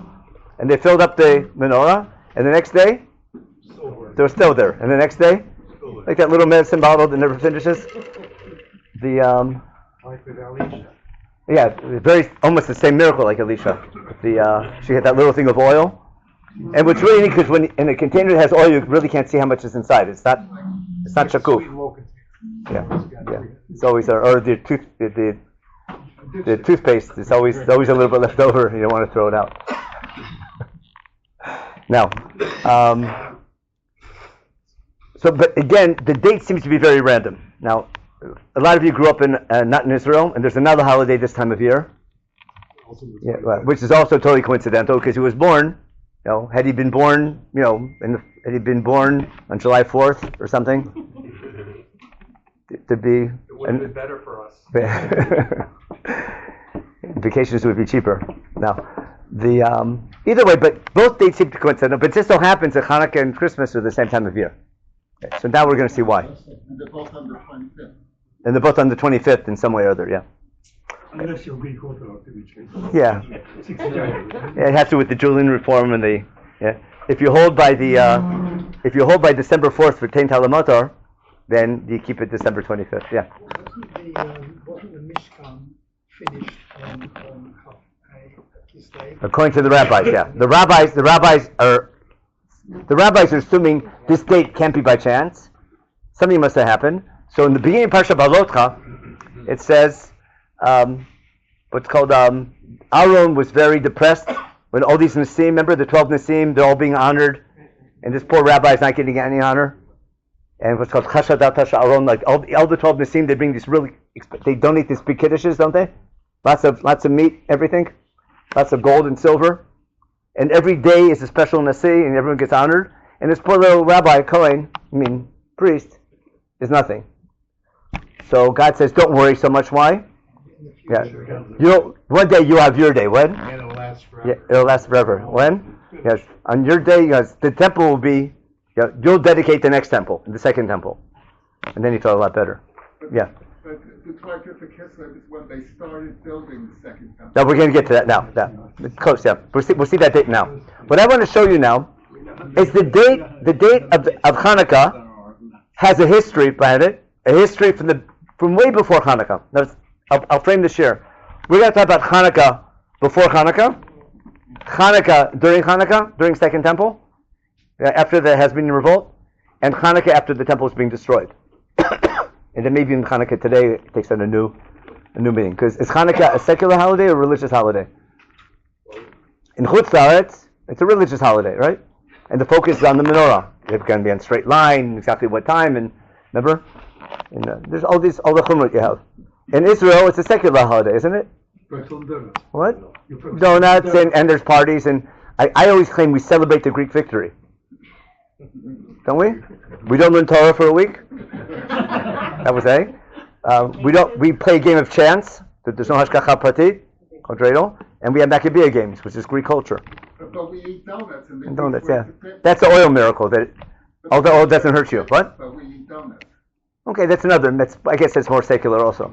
But you have to make a bracha achrona. Yeah. Isn't it a holiday because when Adam sinned, he thought the days were getting shorter, and he thought that it was going to be the end, and this is the time where it turns around, and then the day started getting Yeah, that's a good. Well, actually, no. As long as you ask that now, I'm going to share with you a story. It's on the back of the source sheet. It's on where is it? Somewhere on the source sheet. Oh, here on the front page on the bottom left. On the bottom left, where it says Talmud Bavli Masechet Avodah Zarah, goes like this. For some reason, even though the second commandment says we can't serve other gods, remember that one? Right? We have a tractate in the Talmud called idol worship. Why? Because there's a law, because we're into business, and the law tells us don't make business deals with idol worshippers when? On the holidays, or close to the holidays. And therefore, to be a firm Jew, I need to know what all the Goyish holidays are, so I know when not to make business deals, or when to ask my Rabbi for a heter. Now, understand? Banks are closed. Yeah. Okay. Now, the first two holidays, one's called Kalanda, one is called Saturna. So the first mission says don't make business deals with them. The second mission talks about what are the holidays. So it says Ve'elu Edein Shovdei Kochavim. That's the Mishnah. Kalanda and Saturna. Then the Gemara says like this: Omar Chanan Baraba. Kalanda. What's Kalanda? 8 days after the winter solstice, and Saturna is 8 days before the winter solstice. The winter solstice on our solar calendar is December 21st. But it depends how you set the calendar. But every society, remember Stonehenge? You can follow there's a solar year. It's at about 365 and a quarter days, and it repeats itself. And our calendar always comes out December 21st. That's how we set the calendar. Now, so what's the holiday? 8 days before that would be Saturna, later Saturnalia, and 8 days after is called Kalanda. Now, how the holiday came about, here's the Gemara you were talking about. Okay? Adam Rishon Yom Shemimet Lolech. What did Adam Rishon? His father-in-law gave him a really good watch when they got married. He was like, okay, with the timer on it, etc. And what did he do? He noticed that every day, when Tishrei, fine. It came like a month or two into Chorizman, and he finished Shachris, it's time for Mincha. You follow? And it's getting shorter and shorter. He's going crazy. And he's good in math because he's Jewish. He does the math, and this keeps on going on. Within a couple of months, there'll be no light. What was the first thing God created? Light. And what was there before there was light? No. Tohu vavohu. Now listen carefully. Omar Oili, he knew Yiddish. Shema bishvil sesarachti olam chashuch badi. Maybe because I sinned. Remember, I blamed my mistake on my wife, and I got in trouble. Because I sinned, everything's getting dark. When God says, you eat from that apple, you're going to die, you know what that was. So what's death? A lack of light. What did he do? No, it says, Amad v'yashav. Remember in davening, you stand up, you get down. But Amad v'yashav, that's just a joke. Amad v'yashav chet yamim b'tanit v'tfilah. He fasted and prayed for what? For 8 days. Every day, as his fast goes on, he kept on checking his stopwatch. And what's he realize after 8 days? Yeah, hey, Shabbos is getting later this week. It's he looked at the calendar. It's getting a little bit later for Halakas Nerot. Okay? We finally had Shabbos starting at normal time. It wasn't too late. It wasn't too early, and then they switched the clock again. No. Good. Yeah. Okay. So keep it short. Kufat v'holech v'marich v'holech. Amar minhaga sholam. Realize this is nature, and he makes the kiddush. Halach v'asash moni yamim tovim. Next year, to remember the event, what's he do? He made a double holiday. 8 days before, when he fasted, was a holiday, and 8 days kal v'chomer after he made a holiday. So basically, Adam HaRishon celebrated a winter solstice holiday, the Shem Shemaim. Hu kavam the Shem Shemaim, him kavum the Shem Avodat Kochavim. And it turned into, now if you know your pagan history, and your Avodah Zarah, one of the biggest pagan holidays was called Saturnalia. Check out Wikipedia later on. It was like, they went Meshuggah. It was like Purim for 8 days. A whole week of getting drunk and going wild. It's in all the Roman historians talk about it. There were special laws during Saturnalia that you can't charge someone for looting your property because everyone gets drunk. That was, and if you want to be careful, just close your store and be careful. There's no difference in any other day. Okay. No, they were in Madrigas. Now, what happened? And there was a pagan holiday called Saturnalia, and then it was big in the Roman Empire, and then this guy Constantine came and took over the Roman Empire. But to get people on his side, he said, "Oh, become a Christian." Remember, and he got the Christians to join him, and he took over Rome, and he turned the Roman Empire Christian. Remember that? They moved the capital to Byzantium, to Turkey, Istanbul. You've heard of the Byzantines? Yeah. No. The problem was they forced Christianity on people, and people were still pagan, pretty much. And you couldn't stop Saturnalia. Therefore, they came up with a great idea. Let's turn Saturnalia into a Goyish holiday. And instead of saying we're not celebrating Saturnalia, we're celebrating his birth, even though he was born in the spring, but they made it even better if she was born in the winter. Okay? That's the history. In fact, there's a source that in Boston, in 1683, there was a law that they forbade the Christians to celebrate Christmas because they knew it was a pagan holiday. It lasted 2-3 years, and they fired the guy. He had to find another show. I think he converted because they didn't appreciate him. In their sources, Christianity was really, Christmas is a winter solstice holiday. And don't be surprised, 8 days later, there's another holiday. So we say it was his bris, remember? But this idea of an 8-day holiday at the winter solstice is nothing new. But it's an Avodah Zarah holiday, but it's a logical one because it makes sense that people celebrate the darkest time of the year. Now, on our calendar is not solar. We don't have December 21st. If I want to mark the winter solstice on a Jewish calendar, it's impossible. Why? Because the months are not in sync. And December 21st, could be, the winter solstice could be any time in Kislev or Tevet. It could be anywhere. Now, the winter solstice is the shortest day and the longest night, and hence also the darkest night. But if you ever see the moon at night, you can't decide how big it wants to be, and you can't decide when it's up. Remember, it changes every night? Yeah. Every night, it rises 45 minutes later. Now, on a full moon, when does the moon rise? On a full moon? Sunset. At sunset. If not, I can't give you a class on astronomy. Either you know it or you don't know it. But you can take a look. At the beginning of the month, the moon is out for the first half hour on the first day. The second day, it's out for an hour and a half. Now, every day, the moon is out 45 more minutes. Like today's what, the 6th or 7th? So the moon will be out. The moon will be about half size. It'll be out from sunset. It'll be there, and then it'll set around midnight. When it comes to a full moon, it's out all night long. Like, if I was planning an overnight march somewhere, I would do it on the 14th or 15th of the month. Let's say I was taking my whole nation out of Egypt. I'd do it on a full moon, wouldn't I? They went on the date. Okay. But you were traveling for a couple of days. Now, later in the month, what happens? Right? The moon doesn't rise until after sunset. And by the third week of the month, of the lunar month, the moon rises at midnight, and it's half size. The last 3-4 days of the month, the moon rises at 3 or 4 in the morning, and it's getting smaller and smaller. It's called waning. Now, if I'm looking for the darkest time of the month, what are the darkest nights of any month? The last couple of days, the last 4 or 5 days of the month, and Rosh Chodesh, and the first day of the next month. Got it? So if I'm looking for the 8 darkest nights of the year, let's say I want 8 days, and I want the darkest nights of the year and the shortest nights of the year. The best time for that is in what month? In what Jewish month? Remember, the spring is always. The first Nisan has to come out with the spring equinox by law. If not, we add a month. The Rabbi did the calculation. It's called Ibor Shana. And therefore, if 12 months go by and we're not anywhere close to the spring equinox, we add a month. So the first month always includes the spring equinox. And therefore, by definition, the solstice will be in the 9th or 10th month. So where are we going to put the winter solstice on our lunar solar calendar, and our Jewish calendar? Somewhere in the 9th or 10th month. But what's the darkest time of the month? The last week. And therefore, where's the best place to put the winter solstice? At the end of the 9th going to the 10th. If I need 8 dark days, what's the best 8 dark days?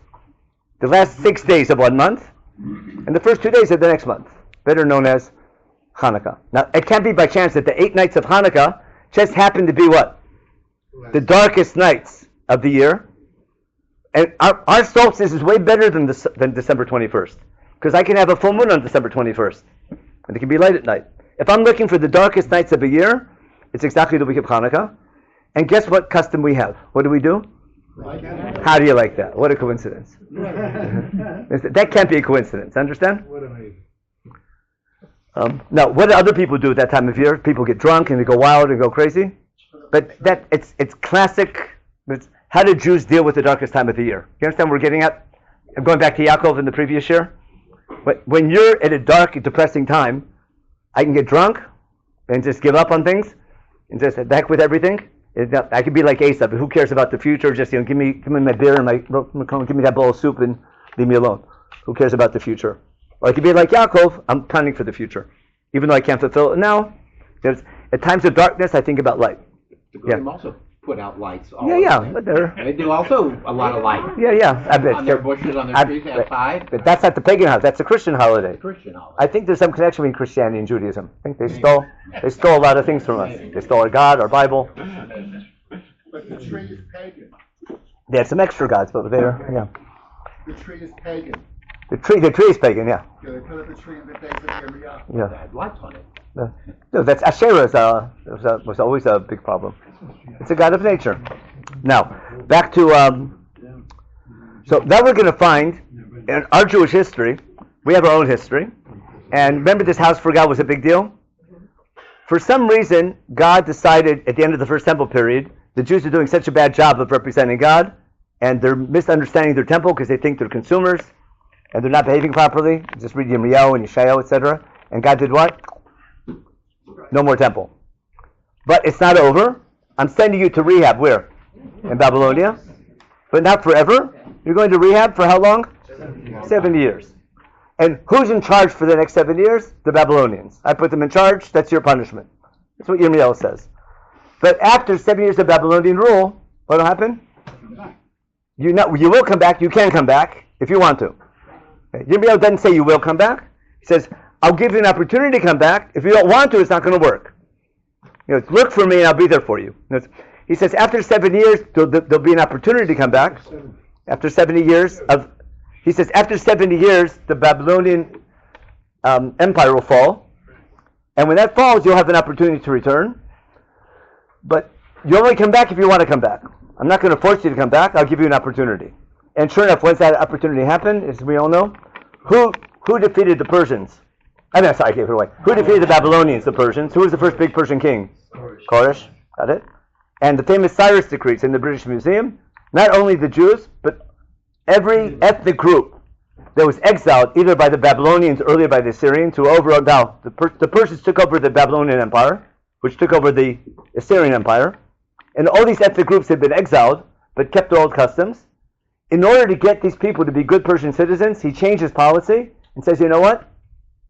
Every ethnic group, if you want, go back to your homeland, build your temples, do whatever you want, just be good Persian citizens, and it worked. Okay? And pay your tax, just be good citizens. And he was way more successful than the Assyrians or the Babylonians, because they loved their emperor. That's why Koresh is still their hero to this day. That's the normal Persians, the ones not the jihadistim ones. There's a lot of Persian pride in Koresh the Great. There's still a holiday. They hold from their old history. Now, so one of the nations who had the right to go back home was who? With the Jews. And the question was, is this just politics, or is the hand of God behind this event? Is the Cyrus Declaration like the Balfour Declaration? Meaning, is that a sign from God it's time to come home? Now, if you read what's called Deutero Isaiah, it's Isaiah, chapters from Nachamu Ami, and chapter 41, Koresh is the Mashiach, and I send Koresh, and I'm behind all this, and get out of Bethel and come. There's a whole, if I put the second half of Yeshayahu in that time period of Koresh, then it works perfect. He talks about Koresh. That's a different topic about how to read Yeshayahu. But there's a prophetic call to the Jews after the Cyrus decree in saying that's a sign from God it's time to come home and come back. And some people actually make Aliyah. How many? Not too many, but some make it. Some gullible, they went. Some kids went to Moshava. They got brainwashed when they were young. They went to Bnei Akiva. Was there a special characteristic of the people that came back? Were they? I'm assuming they weren't too old or weren't too young. and they had big families. They were just, people who could do it. They came with Israel. No, Ezra's much. Ezra wasn't born yet. No, this was Shesh Batzar. I think the leader was Zerubbabel. Kate Bavel. Zerubbabel. That's right. That rhymes. Kate Bavel, Zerubbabel, because he was planted in Bavel. He was born in exile, but he's a descendant of the Davidic kingdom. But their leader was Zerubbabel. Their political leader was Zerubbabel. But he's only a governor because the Persians are running the country. He's like governor, but they're happy for him. Now, the problem is they return under Koresh, and as soon as they come, this is what I call the first intifada. You know what that means? Okay. They come, but Jerusalem's not empty. Who's living in Jerusalem? Non-Jews who were brought in by the Assyrians. And by the Babylonians and Assyrians, they moved other populations around. What? Later they become the Shomronim. But there's locals who are living there from all different countries, and they've been there for decades already. And when we come, they get into a big fight. And they don't like what the Jews are doing. And they send hate letters to the Persian government and say, don't trust these Jews, they're going to rebel. Give them a nickel, they'll take a dime, whatever it is. Give them whatever the news is. And they write all these hate letters. That's in the book of Ezra, not in the time of Ezra, in the book of Ezra, in chapters 4, 5, and 6. Talks about all these letters going back and forth. And there's a building freeze in Jerusalem for the next 18 years. Got that? We'll say from Koresh till Daryavish, there's a building freeze. That's what's important to understand. All these gullible people made Aliyah, and it didn't happen. Imagine how they felt. Right? You got convinced to make Aliyah, this is a great redemption, you come to Israel, and well, there's a war going on, and you can't make a living, and everything's falling apart. You should have stayed where you were. And the people, we'll see in a minute, the economy is a disaster, no one can make a living, and nothing's happening. And the people are down and depressed, and all of a sudden, there's a new administration in Persia. And who's elected? Also the Great. Remember Darius the Great? In Hebrew, Daryavish. And thanks to whatever reason, maybe he had a Jewish son-in-law or something like that, but for some reason, he allows the Jews to do what? To build the temple, to start again. And should they listen or not, they're not sure, but there's this Navi named Haggai. Oh, he's a big key pastor, Haggai. And he tells the people, it's time to build. And that's what we're going to start with, Haggai Perek Aleph. It's the second year of Daryavish, have it, our first source. It's the second year of Daryavish, in the 6th month, Rosh Chodesh Elul, on the first day of the month. There's a word of God to Haggai, to Zerubbabel, the political leader, and to Yeshua, who's the religious leader, he's the Kohen. The people are saying, it's not time to build the temple. Why are they saying that? Because they see the hand of God in history, and the fact that we did get the temple off the ground. The fact that this intifada is successful, and the fact that our economy is bad, what's God telling us? We should have stayed in Muncie. It's not redemption. This is the wrong time to come back. Be a little more patient, because the 7 years aren't over yet. Whatever it is, you're not ready. But the overall feeling was, it's a dud. What's Haggai need to do? Give him what's called chizuk. He uses the word chizuk again. He says, you have it all wrong. The reason why things are so bad is because you're not trying hard enough. They're saying, it's so bad, God's telling us, give up on the idea. Haggai is saying, no, you have it wrong. The reason why things are so bad is because you're not building the temple. Get to work on the temple and you'll see, pay attention, that your economy will grow. Your economy has been really bad for the last couple of years. Get to work on the temple and you'll see your economy will start growing again. And things will go better and you'll be successful. It can't happen. That's Haggai in a nutshell. He says, see in Pasuk Zayin, says, go tell the people, it's not time to be alone in your houses. Go start cutting down trees and hire an architect, do a car wash, raise money, and get moving. And that was on Rosh Chodesh Elul. 2 months later, almost, on Asar B'Tevet, on Hoshana Rabbah, he gives another big speech with Chizuk. See in Pasuk Daled, Batach Chazak Zerubbabel, Numashem Chazak Yoshua Kan Gadol, Chazak Kol Amaretz, I'm with you. And then he has the famous saying of Jerusalem can be great again. Kichol Ma'ashem Tzvot in Pasuk Vav. In a short time, Ani Marisha Tashmaim Bet Aretz. Right now, it's bad, but in a short time, there'll be a big political upheaval. There'll be big wars going on and things like that. The Gedolia Kvod HaBait HaZachron Min HaRishon. The second temple can be greater than the first temple. That's a great hope for Beit Sheni that Haggai gives them. They haven't started building yet. It's what's the month? It's the 7th month. It's Hoshana Rabbah. They get an architect, they raise money, and they raise enough money to have a groundbreaking ceremony. Remember, when do you break ground on a project? Not when you have enough money for the project, when you have enough money to break ground. and what speech do you give? Another couple $1,000 and we can finish the project. And if you give $1, I guess someone else will give another $1, right? But it's only 48 hours and it works. Now, on the groundbreaking ceremony, Chagai is going to give a speech about what? We're breaking ground today, but we're going to have a better future coming up. He gives them hope. Now, when did they break ground? That's what you mentioned beforehand. That's going to be Chagai Perek Bet in Pasuk. First the Rashi. See the Rashi there? But Ani Marisha Tashmaim Ba'aretz. So he says, when did that happen? That's the Nisim that happened to the Hasmoneans. What Rashi holds is this Nevuah is fulfilled in the time of the Hasmoneans. Didn't happen yet, but it should have happened then. It doesn't happen until 200 years later, but it has meaning revolt. Now, in Pasuk Yud, right below the Rashi, on the 24th of the 9th month, which is Erev Hanukkah, which is really the first candle by us. Remember, our candle is the 24th at night. On the second year of Dayavesh, they have a groundbreaking ceremony. He tells them, pay attention to your waist, etc. He says, pay attention. We're about to start putting rock on top of rock or brick on top of brick in this building project. Pay attention, even though it's the winter now, and last year's economy was really bad. From now on, by next year, you'll see the stock market will be way up. Okay. And then Simun Alavavchem, Pasuk Yudchet. Nothing now is growing from last year. From this day on, it'll be better. And he gives another nevuah in Pasuk Chaf on that same day, on the 24th of Kislev. Tells Zerubbabel, who's only a pechana, who's only a little governor now, there's going to be big political upheavals. See Pasuk Habet, I'm going to overturn great kingdoms and great thrones. Big armies are going to fall. Horses will fall down. There'll be big things, and then you're going to become sovereign. You're going to become the signer of my documents, which is hinting to your return to sovereignty. What's Chagai promising? Right now, you have no sovereignty. You're under Persian rule. Your economy is bad. Things are falling apart. Get to work on the temple, and everything will get better. Now, we have a beautiful custom which I think relates to that. When we eat food, we ask God to give us, to bless us with prosperity, don't we? So the first two blessings make sense. Remember, Hazanat HaKol and Alav Tzva Mazon? How did Yerushalayim make it to benching? You ever wonder? First because what do we see here? Chagai is saying, if you care about rebuilding Yerushalayim, what will God do?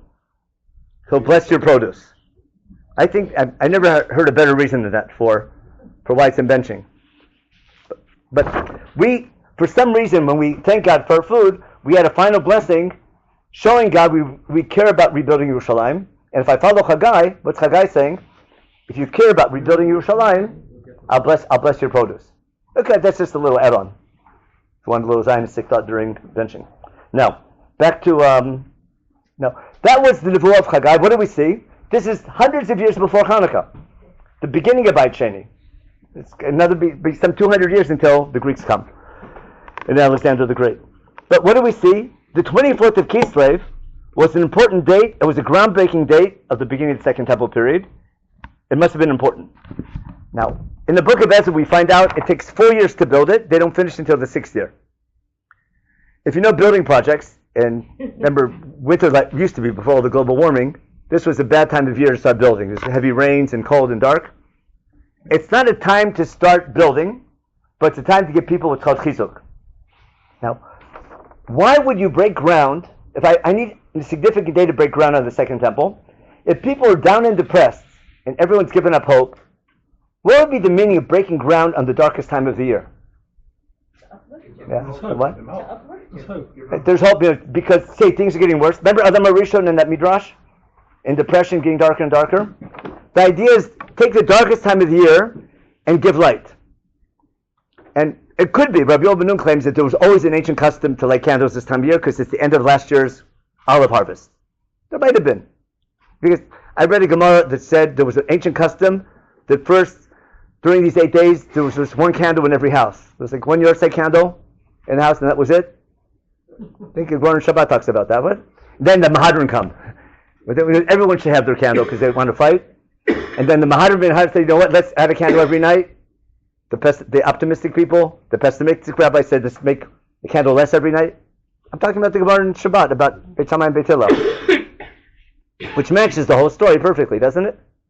So don't be surprised that lighting candles in the darkest time of the year is a significant event. But what's more important is the date of Hanukkah had thematic importance from the inception of Beit Sheni. Now, Zechariah also is a Navi in the same time period. He tells the people it's not enough to build the temple, you have to do tshuva. Remember, tshuva lechem. And then he tells them in the second column, Zechariah Perek Bet, which just by chance happens to be the Haftarah for Hanukkah. He tells the people, Rani v'simchi bat Zion, which means what? What that imply? If you tell people to be happy, they're not happy. Why aren't they happy? Because things are bad.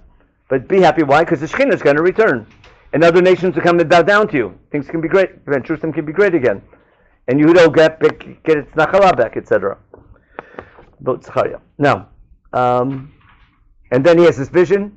He has 7 different visions, but the middle vision, the 4th vision, is one of the menorah. Remember the menorah he sees? With being fed by 2 olive trees, giving oil to it.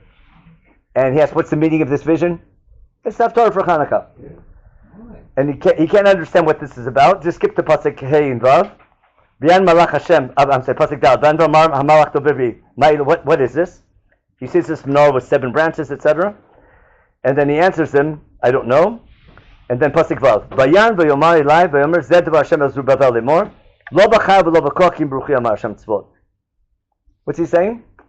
This building project. What was Haggai talking about? About return to prosperity and return to sovereignty. With great hopes. What does the word chayil mean in Hebrew? Chayil doesn't mean army, it means strength, but economic prosperity. Remember, it's about an Eshet Chayil. She's not a woman of valor, she's multitasking. She's running businesses. A chayil means a lot, something doing a lot. A lot of soldiers is a chayil, but a chayil can mean a gibor chayil, like, what's his name? Boss. He's running. He's a wealthy man making a lot of money. Chel is a lot of prosperity. Koach is a lot of power. Haggai is promising a return to power, to economic power and sovereignty, to become a nation again. That's what people look forward to. But what's he saying? It's not only about that. What else has to be there? Need ruach. And therefore, lighting a menorah. But when God shows the people in Beit Sheni, they're getting a message of returning to sovereignty and power, etc., and back to nationhood again. What's he remind them? That's not the goal. Those are tools to accomplish a greater goal. What's the goal of the Jewish people? Is the ruach behind it. You need to have a state. You need to have a government. You need to be sovereign. You need to have wealth to represent God. But if that wealth and prosperity and power doesn't come with ruach, with Torah, and proper behavior, it's pointless. And therefore, Zechariah is balancing the message of Haggai and giving deeper meaning to it. And that's a whole class on Zechariah, but I'll just summarize it. Now, what happened later on? On the back page, I give you for homework, because it's in Sefer Hashmonaim, or better known as the Book of Maccabees. It's from the Apocrypha. Whoever read Maccabees 1 is a super frum. It's not in our Bible because it came out too late. It wasn't included, and we only have a Greek translation. We turned it back to Hebrew. A whole long story. Check Wikipedia on the Book of Maccabees. There's 4 books. There's Maccabees 1 and 2 are very frum. It's in the Catholic Bible. Yeah, but not the Protestant one. It's called the Apocrypha. They want to keep a continuity till Yashka, but that's a whole different story, why the rabbis cut it out. Either way, the author is super frum, tells the story of the Great Revolt. Remember, Bitoto, everything. You can read it later for homework. We might read part of it later on. But when they tell the story of Hanukkah, what are they missing? There's no Nespach Hashemen, but I want to read a couple of the stories here. So we'll start from the beginning. When Antiochus is the Greek Syrian king, that's Antiochus IV, told all the Medidot, okay, everyone's going to be the same religion in this area, and he told the Jews, get rid of all your crazy customs. Now, if you study this guy named Cherikover, all these historians of the time period, from lots of sources, point out that it really wasn't the Greeks against the Jews. There were Jewish Hellenists who were really into Greek culture, and they wanted to be more Greek than the Greeks. And they're encouraging the Greek governor to help them get rid of these crazy all these frum people who are just ruining their country. We want to be part of this great Greek culture We want to have Greek cities, Greek culture, Greek things. And let's put an end to all this Torah study stuff. So they made the famous Gzerot Hadat of no Torah study, no Brit Milah, no Shabbat. That's the story you all know. But it wasn't just a Greek decision. It was a Greek decision supported by secular Jews who were sick of their Haredi. Yeah, pretty much. Now, what happens? What was the big mistake? Tell a Jew you're chayav to learn Torah. They'll find every excuse not to. Tell a Jew you can't learn Torah. Tell a Jew you can't keep Shabbat. Whoa. If you want Aliyah, just make a law to forbid Aliyah. It worked back for the British tried it and it backfired, didn't it? Tell a Jew you can't do something. Whoa. Tell a Jew you can't talk during davening. They won't stop. If a rabbi would get up in shul and say, I want everyone to say something to the person next to him, there'd be dead silence. If the rabbi says, no talking, it's for somebody else. No. What I'm getting at, the mistake they made was telling Jews, you can't. Oh, then that starts the rebellion. So a couple of fanatics start the revolt. What's his name? Matityahu and his family and his 5 sons. Now, look in Roman numeral B. Okay, and on the 15th of Kislev, they built a altar for a Greek god in the temple. Okay, and then in year 148 Menachem, which is 167 BCE, on the 15th day of Kislev, they established this altar for a pesach of idol worship in next to the Mizbeach of God. They knew Bambot Bukhari, and then they brought this korbanot. And what they do? Here in Pasuk Nun Zayin, it's highlighted. Ulvachamisha b'esrim yom lechodesh zavchu etzivchem ala bama asher kimu nochach mizbach Hashem. On the 25th of Kislev, the Hellenists, the Greek Hellenists, the Jewish Greek Hellenists, got it? What did they do? They dedicated this altar. They took God's altar and turned it into an altar for idol worship, for Zeus. See what they did? And that was the Greek Hellenists, who were actually Jewish. They picked what day to defile the temple? Hanukkah. Understand what they're doing? What's that mean? My assumption is this time of year and this date was important since the beginning of Beit Sheni. Remember, the evening of the 24th going to the 25th. So the 24th was the day before they break ground, but the 24th and 25th could be the same idea. But on the 25th, they picked that day to do what? To defile the temple. That's 3 years before the Hanukkah miracle. Got that? And they make a big deal about it. And then, Banashim Asher Lo Malot B'Neim Hum Tuv, never no one could do Brit Milah, and all the different Gzerot. And that day, that's when Matityahu starts his revolt. He has his 5 sons. Remember? Only Judah is called a Maccabee, all the other ones. Everyone has a Greek name and a Jewish name. You see the names? Yochanan HaKodshi, Shimon HaTasi, Yehuda Maccabee, Elazar HaChorani. Understand? Like in your passports. You have your Jewish name in your passport name. Now, there's all these wars going on. We're not going to do the whole history of the wars, but there's wars one by Shechem. There's another battle by Beit Horon. All these battles in Yehuda becomes more and more popular. There's a big battle by near Modi'in, near Amaus, part Canada. That's all history. After they win all these battles, then there's a battle by Beit Tzur near Hebron, near Khan Beit Tzur today. After all the battles in all 4 directions, they realize we can finally get back to the temple. It's 3 years after the revolt, and we're going to read from Tior Mikdash. Okay, but remember, the author of this book is super from. Let's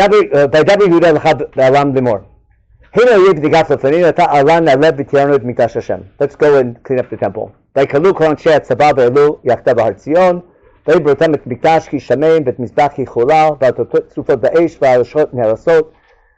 ועשב השדה צמח בכל גבולו מסביב, ויקרו את בגדיהם, ויסוקו עפר על ראשם, ויתאבלו מאוד, ויראו בחצוצות תרועה, ואפילו ויקרו פניהם. I just read that to show you how firm the book is.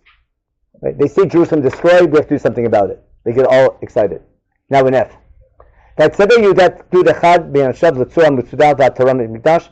Yehuda commanded his men, let's storm the Greek garrison guarding the temple. Who does the fighting? His Dernikim, you see? ויבחר מן הכהנים אשר לא נטמאו ואשר לא עזבו את ברית אלוהים, ויצווהם לתת את מקדש להשליך את האבנים אשר נטמאו על מקום טמא. Which people do the fighting? The firm soldiers do the fighting in the temple to take it down, to get rid of the Greeks. Okay, now, Then there's a question what to do with Mizbech. They put it in Geniza. We'll skip those Pukim alone. And we're now, what says Chanukah Mizbech on the 25th of Kislev, Pasuk Memchet. Have it? What do they do? I'm sorry, go back to Pasuk Memvav. ויקחו אבנים שלמות אשר לא עלה עליהם ברזל, וכתוב בתורת השם, ויבנו מזבח חדש כתבנית הראשון. The altar was defiled. There was an altar in the temple. They used it to bring korbanot to Zeus. They can't destroy it because it was once God's. They can't use it because it was already desecrated. What did they do with it? They took it apart and put it into Geniza. There's a special room in Beit Sheni where they kept the avanim of the Mizbech, waiting for Nabi to tell them what to do with it. So they built a brand new Mizbech, which takes a little while.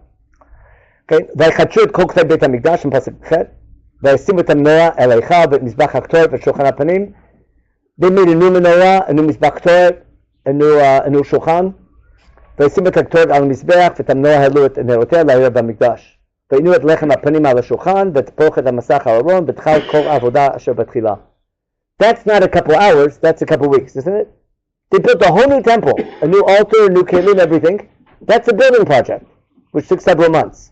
Because we'll see in Jewish sources, that's Megillat Tanit, on the third day of Kislev already, they're already they're kicking the Greeks out of Har Beit.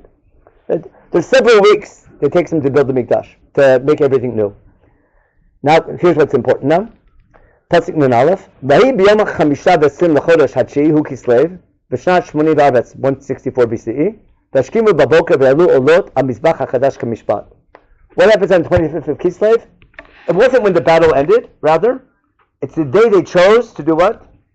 To do Chanukah HaMizbeach. There's a song like that. Chanukah HaMizbeach. Az Yashir. Az more? More. Chanukah HaMizbeach. Now, ויחנכו את המזבח בעצם היום ההוא אשר טימאו אותו בגויים ועלו עלו בשום וכינורות. What day did they pick to dedicate the temple and the mizbech? The same day the Greeks defiled it. You see what's going on? The date is important from the beginning of Beit Sheni. We have sources in Haggai and Zechariah from when they started it, in the book of Ezra, and now we have sources from book of Maccabees. This time of year, from its beginning, from the beginning of Beit Sheni, this time of year is critical to its recovery. Now, why would they pick the date if they know Haggai? Haggai's Tevot were never fulfilled yet, were they? We never returned to prosperity or sovereignty until when? Until the Chashmonaim. Why might they be picking this day to dedicate the temple? What are they saying? We're fulfilling Nevot of Haggai. Which means if Nevot's Haggai, if it's a Nevuah of sovereignty and prosperity are true, then the whole return, the Shekhinah will come back. Remember? Then Zechariah will come through. None of the prophets are around by now. There's no more prophecy after that ended about 200 years beforehand. You know why? God said, if I give you a prophet, you wouldn't listen anyhow. You have enough prophets. Just learn the ones that existed, and you can figure out what a new one would say. That's what God tells Zechariah. Zechariah is the last prophet. But Zechariah tells the people, you don't need a new prophet, just read the old ones, and they'll tell you what to do. That's Zechariah Perek Zayin and Chet. Okay. Yeah, real quick. So, this Chanukah Mizbeach occurred 1 year after they defiled it? 3 years after. 3 years after. From 64 to 167. It's the 3 years and all the battles in between. That's a class in history. The battles are really awesome because they're all places we know. Mala Beit Choron on the road 443. Parkener is another big one. Crab of Mouse.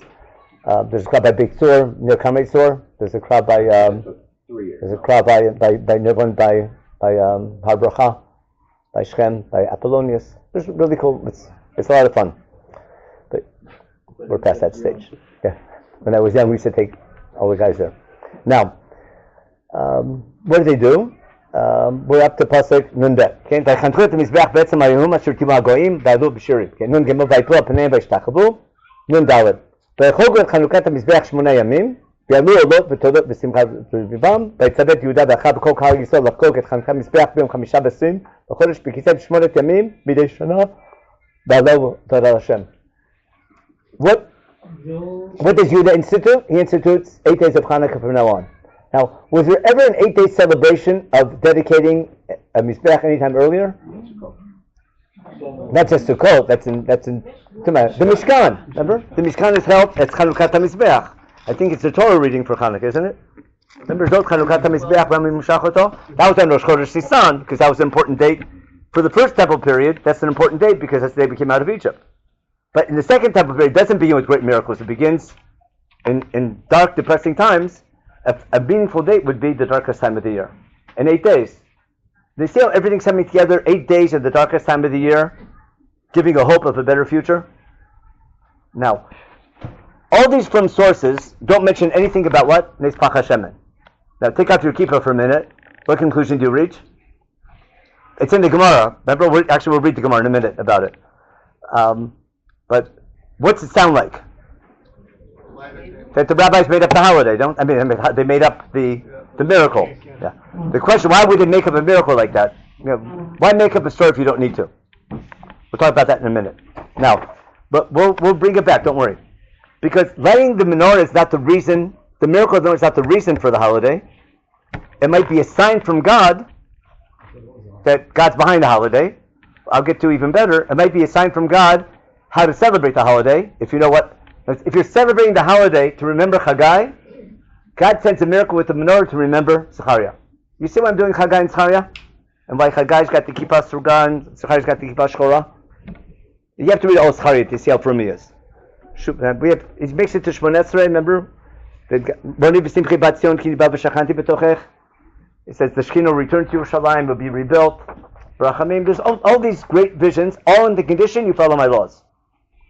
Now, what I'm getting at is that it makes sense to celebrate the military victory when the generation that won the military victory. What makes it an eternal holiday? If your generation has a great military victory, I'm going to mark the day and celebrate it every year, like Yom Ha'atzmaut and things like that. What happened to Yom Yerushalayim? So after the 6-day war, it was a big deal. I remember people used to put on the wedding invitations, X amount of years since Shichur Yerushalayim. That minhag's gone, isn't it? My wedding still had that on it, I think. That was a minhag way back. Yeah, how many years since Shichur Yerushalayim? It fell out. It's not. The only people who celebrate nowadays are teenagers with jean skirts and kippot srugot of different sizes. That's it. And only in Jerusalem. That's it. Don't even know about the holiday. Yom Ha'atzmaut's a bank holiday. There's Isur Malacha, so it became a holiday. But there's school and the business open. I'm thinking the generation that wins the war keeps the holiday. What makes it an eternal holiday? It has to have significance. So what's going to make Hanukkah a national holiday? We're going to find out. There's in what's called Megillat Tanit.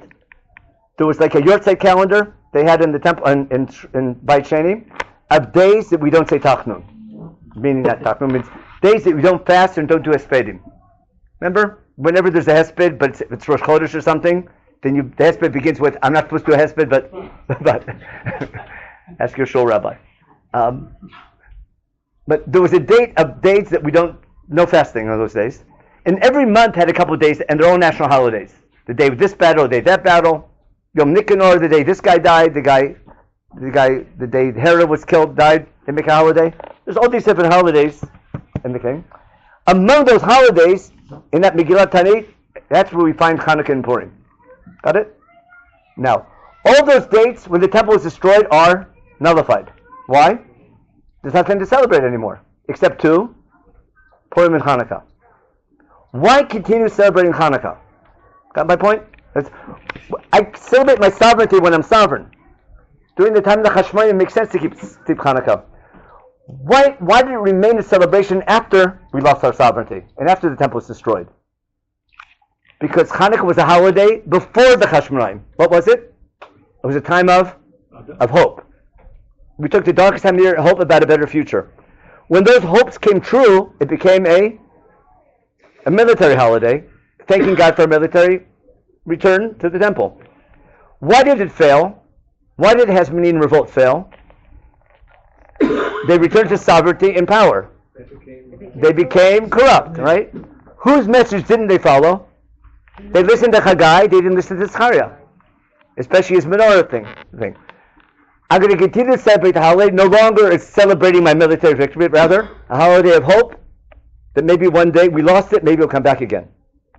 So Hanukkah before Hanukkah was a holiday of hope for a better future. During Hanukkah became a holiday of celebration, of redemption.